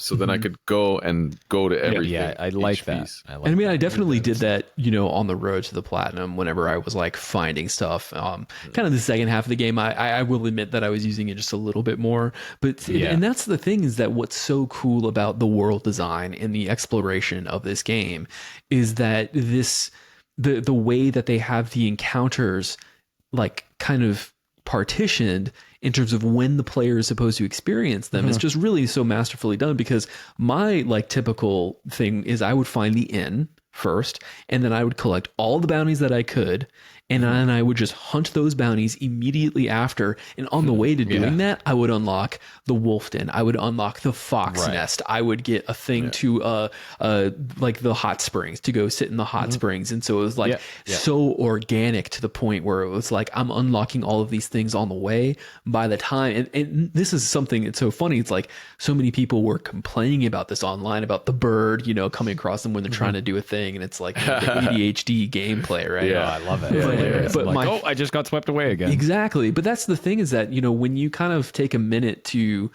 pull yourself out of it and you just take a quick second and just like maybe don't pull up your map and just live in the world for a little bit. I feel like it's just so organically done and really well done that I love that aspect.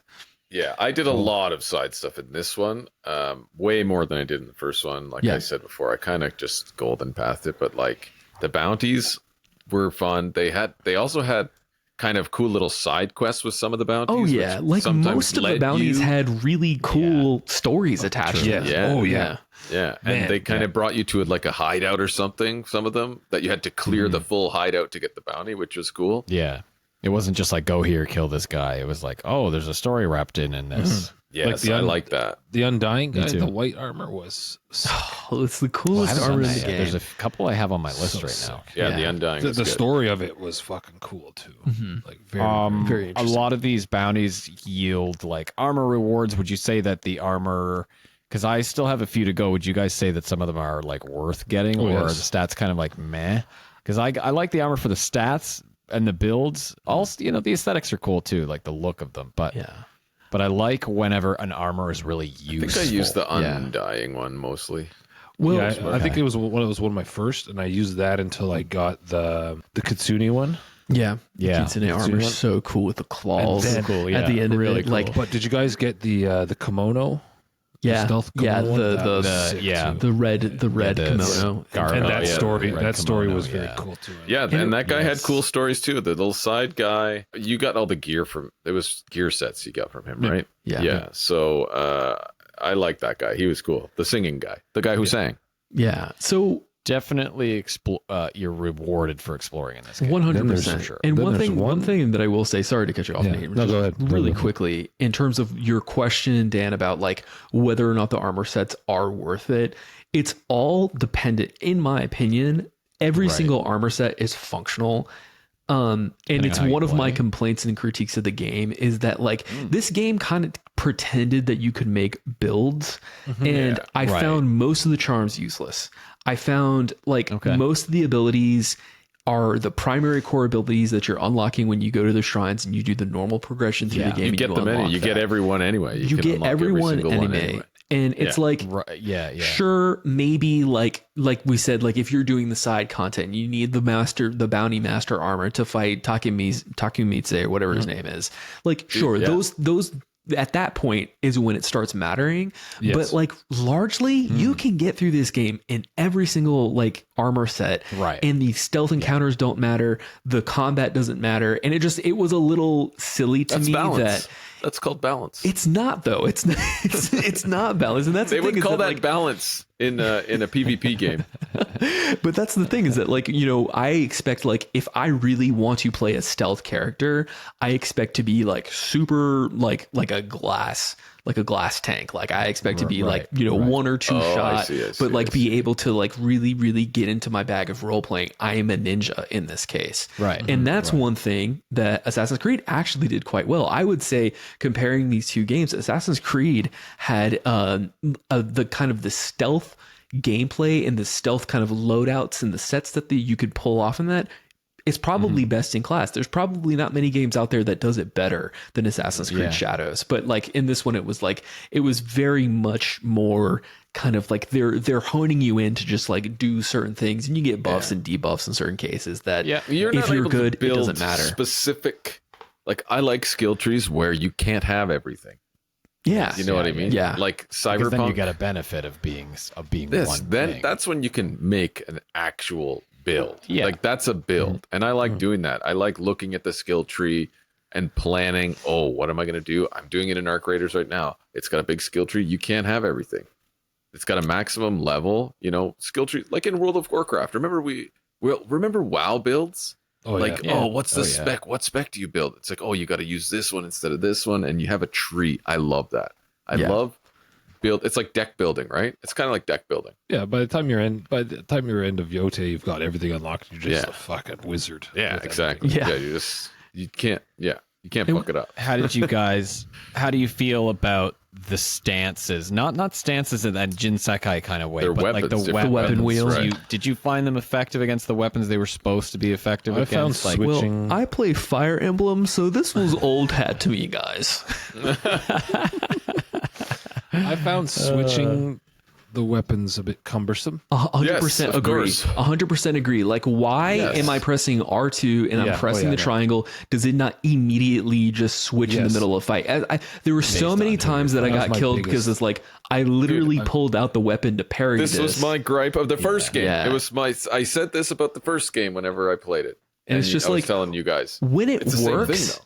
When it works, it's nice. Yeah. But It's they're nice, yeah. at like a 70-30 fail rate in Yes, terms of yeah, it yeah. working and not working. When I'm trying and to that pull the 30% fucking is weapon out. just enough yeah. for me to be Yeah. like, all right, Yeah. what are we doing? Here's what it is. It slows down time a little bit when you open the menu, but it doesn't. It should be stopping time. You know what I mean? yeah. They want to keep that flow happening, I think, is what they But were like, it's kind of- so awkward to do. Like, because you're in the middle of a fight I'm like, what the and things are going crazy, and you want to switch like your throwing item because you're out of ammo or something. It's just like, okay, how do I do that again? yeah, that happens to me a lot. Like, have it stop fucking time, please, so I can Yeah. look at this Yeah. not intuitive menu that you've created. Like, stop time so I can choose, because it was.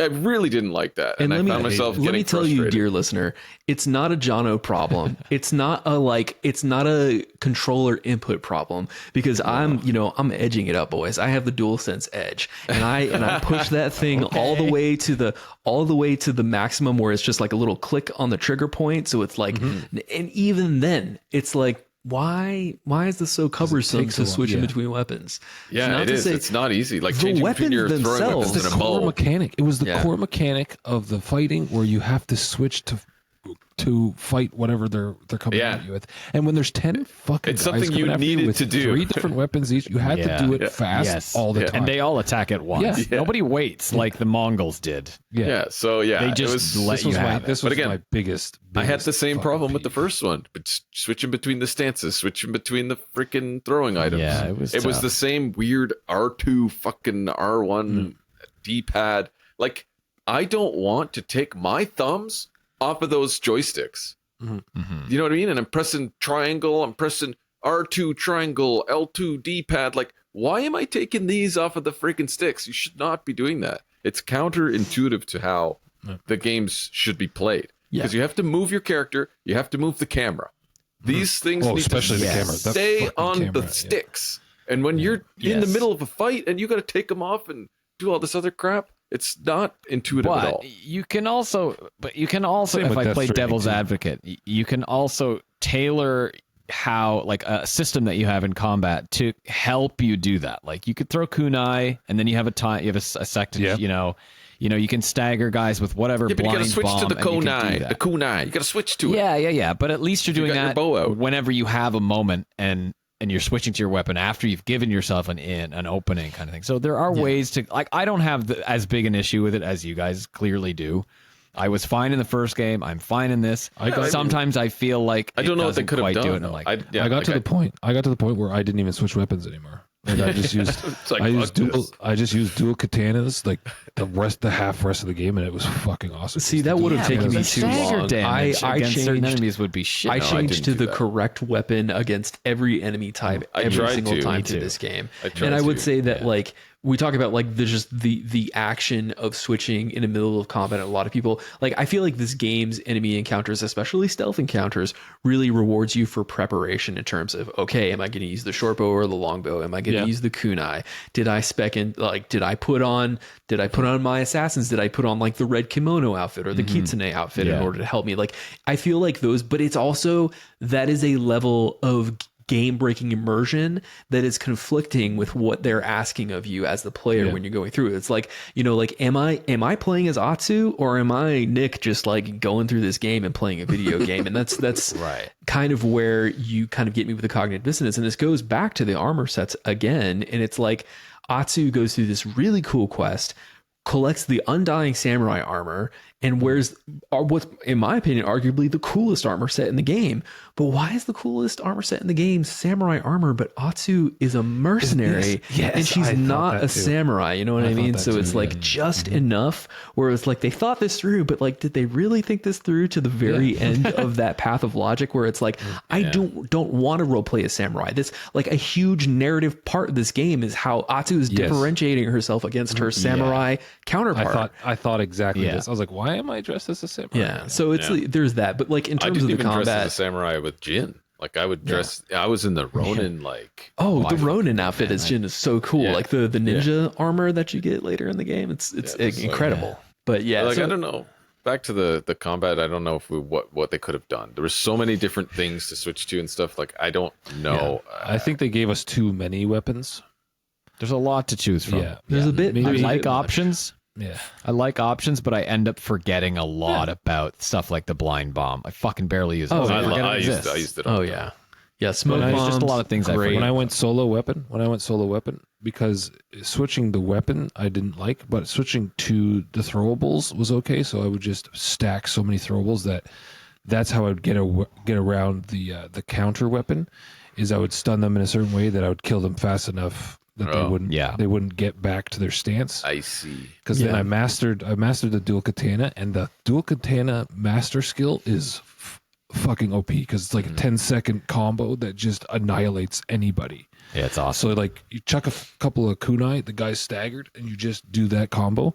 And I had so much stamina, like I had so much that it wouldn't even matter. And then What do they call it? Spirit. In this and case. then it would just refill with whatever perks I had. Like I never had to change my weapon. I would just kunai the face, slice them up. Next, fucking do tornado about- slicing. Next.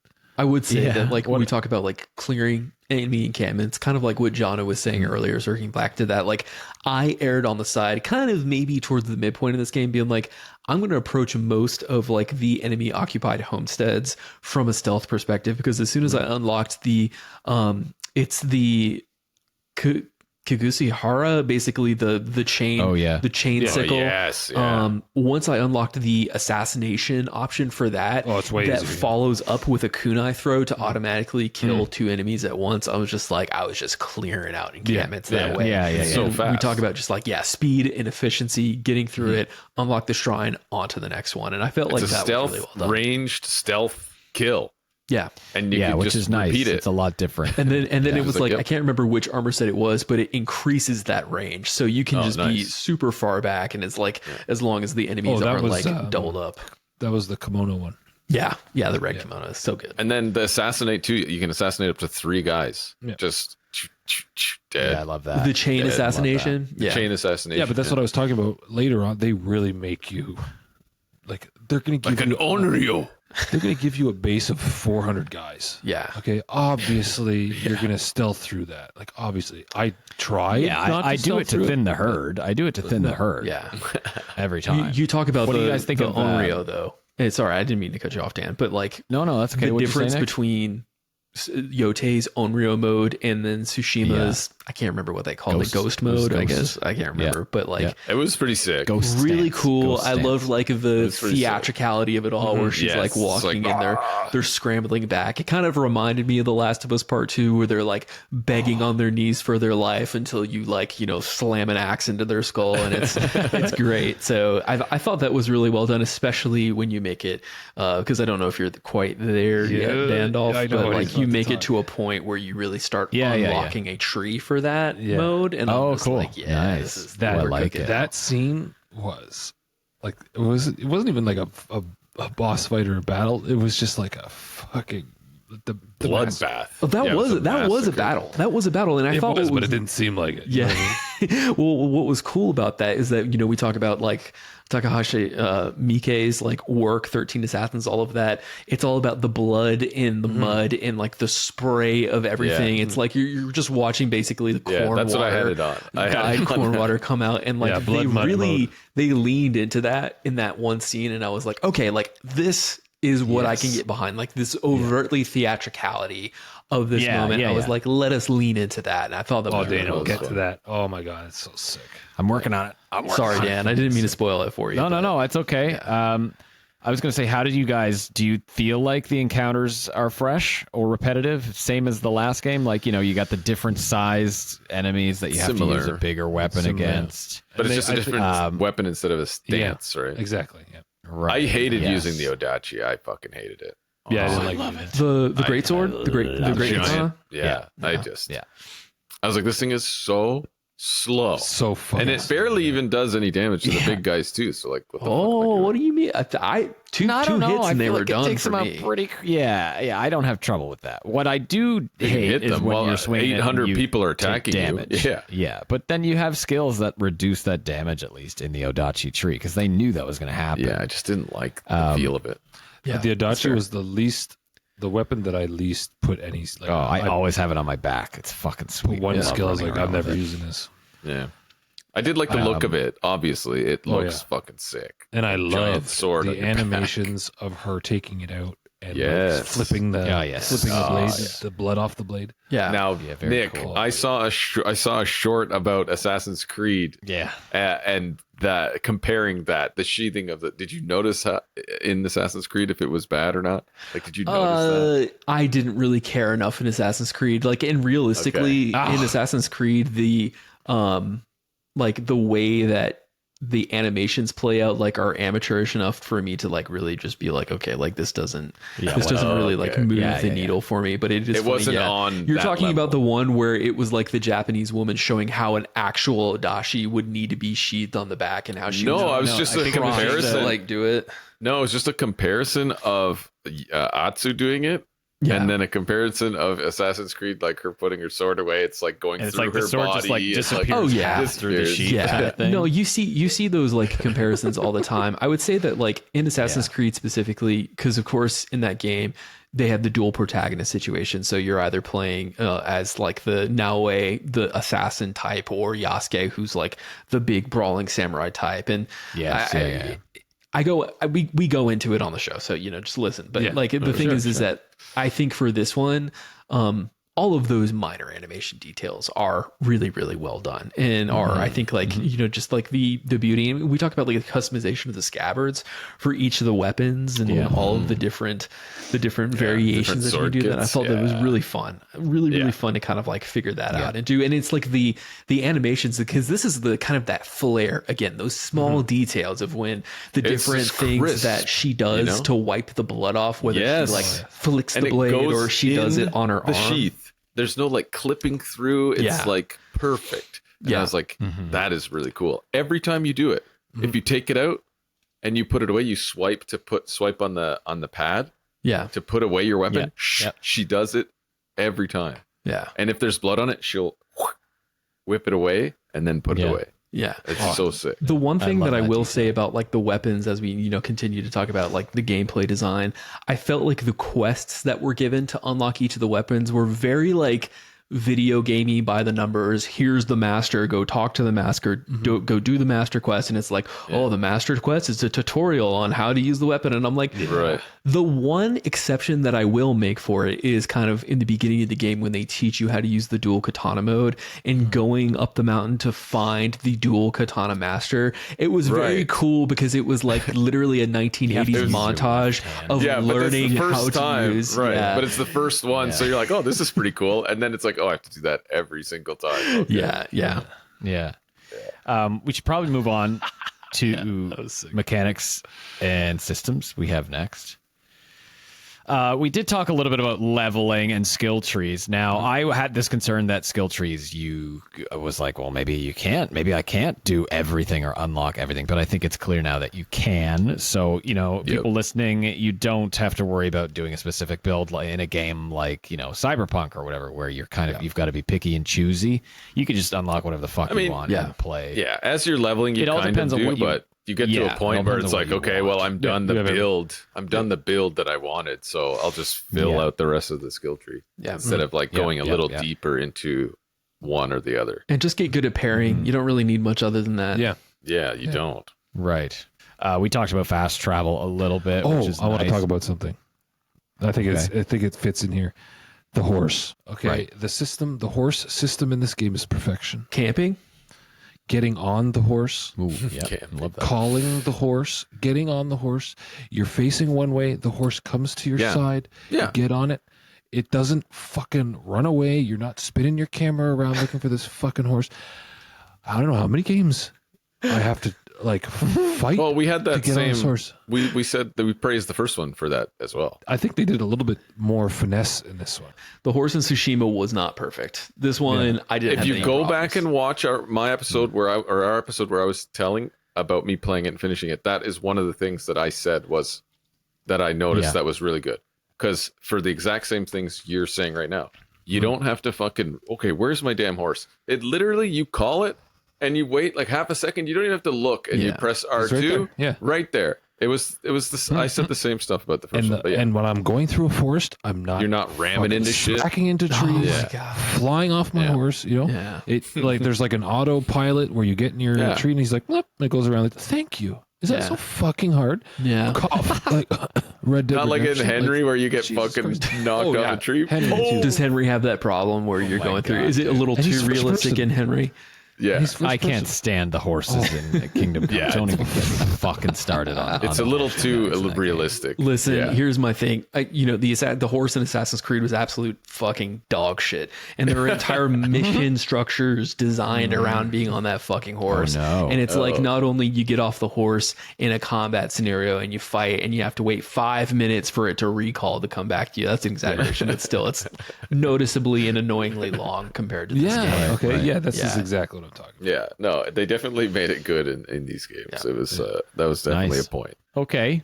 I have yet to find out if you can get supplies from your horse saddle in this game. Is that a thing? Can you guys confirm this? So no. Okay, I really missed that. Yeah, I mean, like you do you mean supplies like kunai and that sort of thing?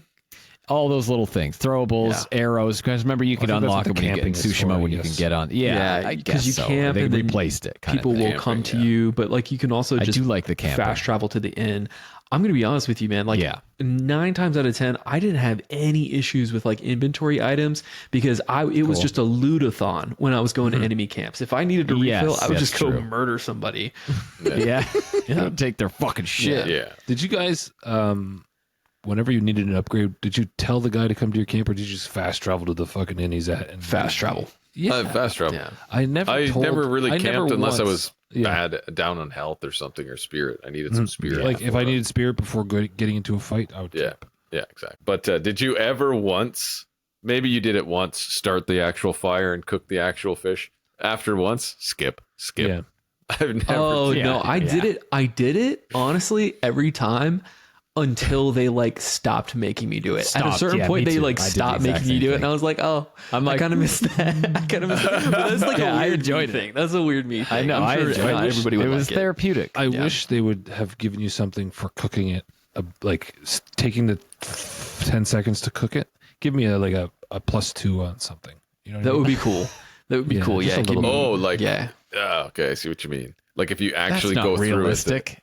Yeah, You if actually if go spend through the with time it, and go they through give you a it, little give buff. me a little extra because Yeah. they would give you a buff by just eating the fucking mushroom, right? Right. Yes, they do. If you It's like cook the mushroom, patience. if you cook the mushroom, even if you cook the mushroom better, like put a little bit of spice in the mechanic. You Yeah. know, where 20, if you- 25% melee boost or whatever. yeah, whatever. Like in Henry, when you do it right, you get a little boost. You get a better potion, yeah, or more potion or whatever. or yeah, you get more. We have a question here that says, how intuitive is it for returning fans of Ghost of Tsushima? Definitely, you're not going to have a tough Yeah. time. Like, No, no, it's no. a little different with small alterations and variations of the same kind of system. But I think pretty much, would you guys agree that most people who come back are going to have a decent time? I will say, I said it before, on that note, I find it more challenging. The combat just seems faster paced. The enemies are much faster. Their animations, like, they get to you a lot quicker. And I'm like, oh, fuck. Like, and you lose half of your health from one hit. They definitely do more damage. And on that note, they also increase the health boost when you go to a hot spring. The increase is so much bigger. Yeah. In Tsushima, it was like a fucking Little splinter sliver. hair that Yeah, you would little get. sliver. But in I this don't game, it's like, remember. Yeah. and I'm like, whoa. and you get to see Because they know you need it. You get to see that Atsum's bum. ass. You get to see that ass. Yeah. It's funny. I watched a video of Erika Ishii whenever they were because that's the thing is for listeners who don't know yet, like Erika Ishii is the main English voice actor for Atsu in the game, and they also modeled Atsu's face off of her. So she is the face of this game. And they were saying that she had a question when she was cast to do a game, and she was like, "Am I going to do the hot spring scene?" And she went in there, and they were like, they basically like mocapped it, and she performed it and everything. And like once the kind of animators came back, and they were like, "Dude, like, is this okay? Do you like it?" And she was like, "The ass is good, but you could also, if you want to, you can make it huge. You can make it really big if you want to." And I thought it was really funny. I thought it was You great. could They didn't video do it. gamify They it. largely didn't do it, but she was like, you know, you can make it huge. It was nice. It was awesome. Let's get a little more cake. Come on. Yeah, You could put a little more junk in that trunk. Ghost of Thick Shima. You know what I mean? Yeah. We did talk about visuals. I mean, art direction, performance. It's all very obvious how masterful it is, I think. The weather effects, and I love when it rains because it's so much rarer in this game than it was in Tsushima. It was like a fucking summerfest in Tsushima, right? So thunderstorms galore. I was gonna touch on the ray tracing on when it's raining specifically. Yes. and it's overcast. It looks real. Yeah. Like just the muck and it looks Yeah, it's beautiful. crazy. The muck looks beautiful. One thing, and Beautiful on that, muck. Beautiful dirt. This is some beautiful muck. And on that like note, just to follow up on you, Nate, one thing that I will say, you know, coming off and playing Assassin's Creed Shadows, in terms of like how the gameplay like systems are designed and how the world is lit. Like, I don't know what chimpanzees they got in the studio to light Assassin's Creed Shadows to do that game. For a game named Shadows, where you're supposed to be in the dark, I'm playing on an OLED, not playing on some fucking $200 Samsung LCD Right. TV. I was wondering I'm about playing that. on an OLED. I can't fucking see anything in Assassin's Creed Shadows. If there is not light in the actual environment, you literally cannot see anything in that game. And it was one of my biggest gripes of the design. Ooh, Kingdom Come is like that, Nick. Real, oh Jesus fucking! You're telling me to play this game? Yeah, you have to use your torch. Yeah, you got to use your torch. 100%. Yeah. But for They had no for electricity. I love that. Yotei, it was perfect. It was perfect. the Just moon insert the was so bright. It Homelander was like- meme. Like it's was very every bright, yeah. like night scenario. I was like, oh my god, I can see characters at nighttime. I can see the walls of the Yes. caves. I can navigate here. Yeah. Well, there's Very a well done. realism. There's a balance between Yeah. realism and like Kingdom Come is like you're It's a in the survival middle. game. There's no fucking electricity. There's no lights anywhere. Yeah, Everyone's the but only Warhorse lights are in Studios, people's I'm playing a houses, and fucking you're in the video middle game, of a okay? field. Like we can Yeah. we can mitigate the realism no, in just a this little it's just bit. like, oh, get the torch out. Like, Yeah, I and never, it's, I never went out in the fucking night. And you just don't go out at night. You 'cause just get wait till attacked. day. You Yeah. get attacked by robbers and bandits. Yeah. and you got to use a fucking torch. Game of the year. Yeah. Game of the year. Anyway, What do you guys? I'm gonna make this quick, real quick. I could live without the white swooshing of air behind the sword when you like go to put your dual katana away. I didn't notice The, that. the trail that you see with the sword, the swooshing. I didn't really notice. Not crazy about I it. didn't notice that at These all. are little tiny things I've been looking for, and I remember I pointed some out to Megan, and I think she's like, "You're reaching," but like this is the shit I look at. I don't like. There's things like I could do without that. Like, don't. I When don't you need play to see 60 the hours of a swooshing. game, you pick up on that sort of thing too. So I'm not going to hold you on. I it. think so. Yeah. Yeah. Just little things like that. What about the wind that directs you? And the wind? I'm also not crazy Yeah, about I the know you wind wouldn't be. direction fucking animations. Like I don't need the swirling. Just show me the trees going. I used I'll it know so what much. direction it's I going. used the I wind used it a lot, so too. much. I- of course. Swipe. Yeah. Where's this fucking thing? Swipe. Yeah, where am I going? Where's, Like being on fucking Tinder. Tell me where to go. Like being on There's Tinder. no more this game. Definitely an interesting concept, palette wise, color wise in this game. Like Yeah. they released it in the fall for a reason because this entire game is orange, Yellow. red, Yeah. yellow, browns. Really cool. And I wonder if like that's what the island of Yotei like looks like. I don't know No, if that's Hokkaido like does just not seasonal. look like that. Probably not. It was just like an art direction choice they made. Most probably then. Well, that's what I was Okay. saying. They were romanticizing it. It doesn't They're actually romanticizing look like the look of it. that. Yeah. There's a performance note here. I mean, obviously you're on PS5 Pro, Nick, right? Yep. So is that 60 FPS quality mode? Yeah, so yeah, 60 frames per second, and then it has like the Right. global illumination, which is great. It's really Okay. well done. I think like with the HDR, and it was almost to the point where it was like when I switched, because I played it and it's automatically in the 30 frames per second quality mode, and when I switched it over, it was and here's a thing that I really need people to understand is I was playing this game, and for the first like 17 hours, I started getting pissed off because I was getting motion sick because there's camera sway when Atsu is running. Like it's like we're talking like a millimeter of camera movement when she's sprinting along the thing, and I was think I turned literally that getting off. sick because it was so I realize we're running out of time here, but like, you know, it was so close to the point where I was like with like the PS5 Pro enhancement, I was like, this is too much, and my brain was getting a headache. So you have to go you have to go into Yes. controller. Yeah. You go to your controller to turn off the motion sway. You don't go to the settings, and that didn't pissed even me notice off that. that I didn't know. I couldn't remember. find it. I remember going through the menu first and foremost, and like turning everything I fucking hated off. Yeah. When Wow. I found that in there. I was like, I don't want no bobbing. I don't want that shit. Yeah. Oh, Motion yeah. blur, Then I did all that that too shit. as well. Yeah. I must have done that too. Yeah. So let's. Interesting. We're gonna wrap this up here. Replayability. I'm gonna go back and play it in black and white mode eventually. And I'm Really? gonna take 1,000 black and white photos. I didn't get to talk about my photo mode and how many photos I took in this fucking game. I took. Yeah. I took some. Yeah. Hundreds. I don't of usually do photos. that. I might even publish a book with my Yotei photos. You know, just fucking Etsy publish a book. Hell yeah. Just say You'll you. have to get some sort of permission for that. Yeah, you think so? They'll sue your We'll ass. see. We'll find out. We'll find out when I'm living on the street. But yeah, replayability. Is anybody else going to replay it? Yeah, I probably would. I fucking I played probably won't. No. Tsushima. No, Twice, I got what I needed to from this game when I played it, and I'll probably just pick. I'm not going to start a new game plus or anything. I'm probably just gonna Did you get physical copy? no digital. I did. So I'm going to trade it in. I'm going to trade it in. That's smart. That's smart. I love the photo mode too much. I probably won't. Yeah, I mean, I'll keep it because, like, who knows? 10 years from now, I'll be like, let me experience Ghost of Yotei again. But like, for like the foreseeable future, I don't see myself going back, other than just to like refresh myself on some of the core mechanics for our review on the show. Yeah. Okay. No. I feel like I just always will. Yeah. I would probably sell Because- it or trade it in and get the PC version when that comes out. I don't know. I just love samurai movies too much, like 13 Assassins and like Rurouni Kenshin and all these fucking things. I'm just gonna want to play a game after watching those, so there's no way I'm getting rid of them. Yeah. Not a fucking fat chance in hell. Yeah. Daniel won't give us final impressions because he's not done.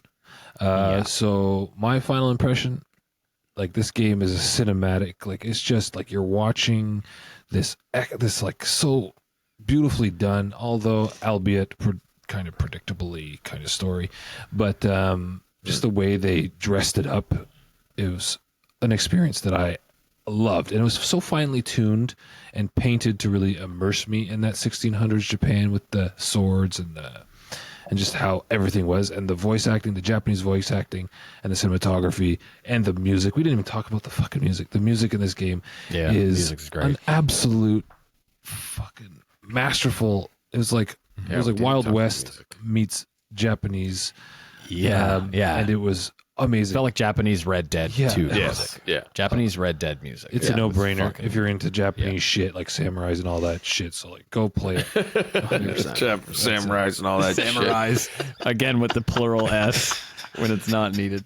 But yeah, I would agree. Same. I'd give it. We're looking at probably a solid 8.8 out of 10. Yeah. Maybe 8.7. Nice. There was a little bit too much of hiccups with that fucking battling that I can't give it a 9. Appreciate that. Yeah. Yeah, I would say this is an unqualified recommendation for anybody that likes open world action adventure games. Like, this is something to play. If you like samurai, you like games like this, you're gonna love this game. This is, for me, I have to put it at an 8 out of 10. I didn't love this story.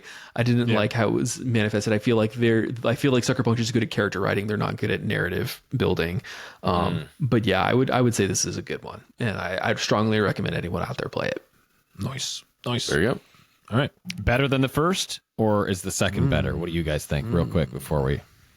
Oh, that's hard to. I like it better than the first. Same. I think this is an improvement. I played it more, played longer. Yeah, that's the question. okay. I guess. Yeah. Okay. Cool. Yeah. Gripped me more. Okay, that's it. Oh, first I want to say thank you, guys, for popping on. Go check out Friday Night Gamecast. Nick and Will, excellent duo hosts. Their content is fantastic, and I listen to it as much as I can when it pops open. Thanks, Nick, for coming on the show. Thank you, brothers, for having me. Yes, thank you. Anytime. We want to thank everyone for taking the time and listen or watch. Please be sure to subscribe on YouTube and give us a rating and review on Spotify or Apple if you could. It helps to help the listeners may enjoy the show. You also may find us on the Superpod Network and Network Podcast. Find the browse over at superpodnetwork.com. Remember, you could always leave us a DM on Facebook, Instagram, tweet us if you want to leave a comment. Thanks again, everybody. Have a wonderful day. Shout out to Aaron. Right. Whoa. You still got 15 seconds. You want to say anything else? It's like one of those side effect commercials. It's like listing all the side effects. Yeah. And sometimes death. Diarrhea. Okay. Diarrhea and You listen to sometimes the death. show, you might shit yourself.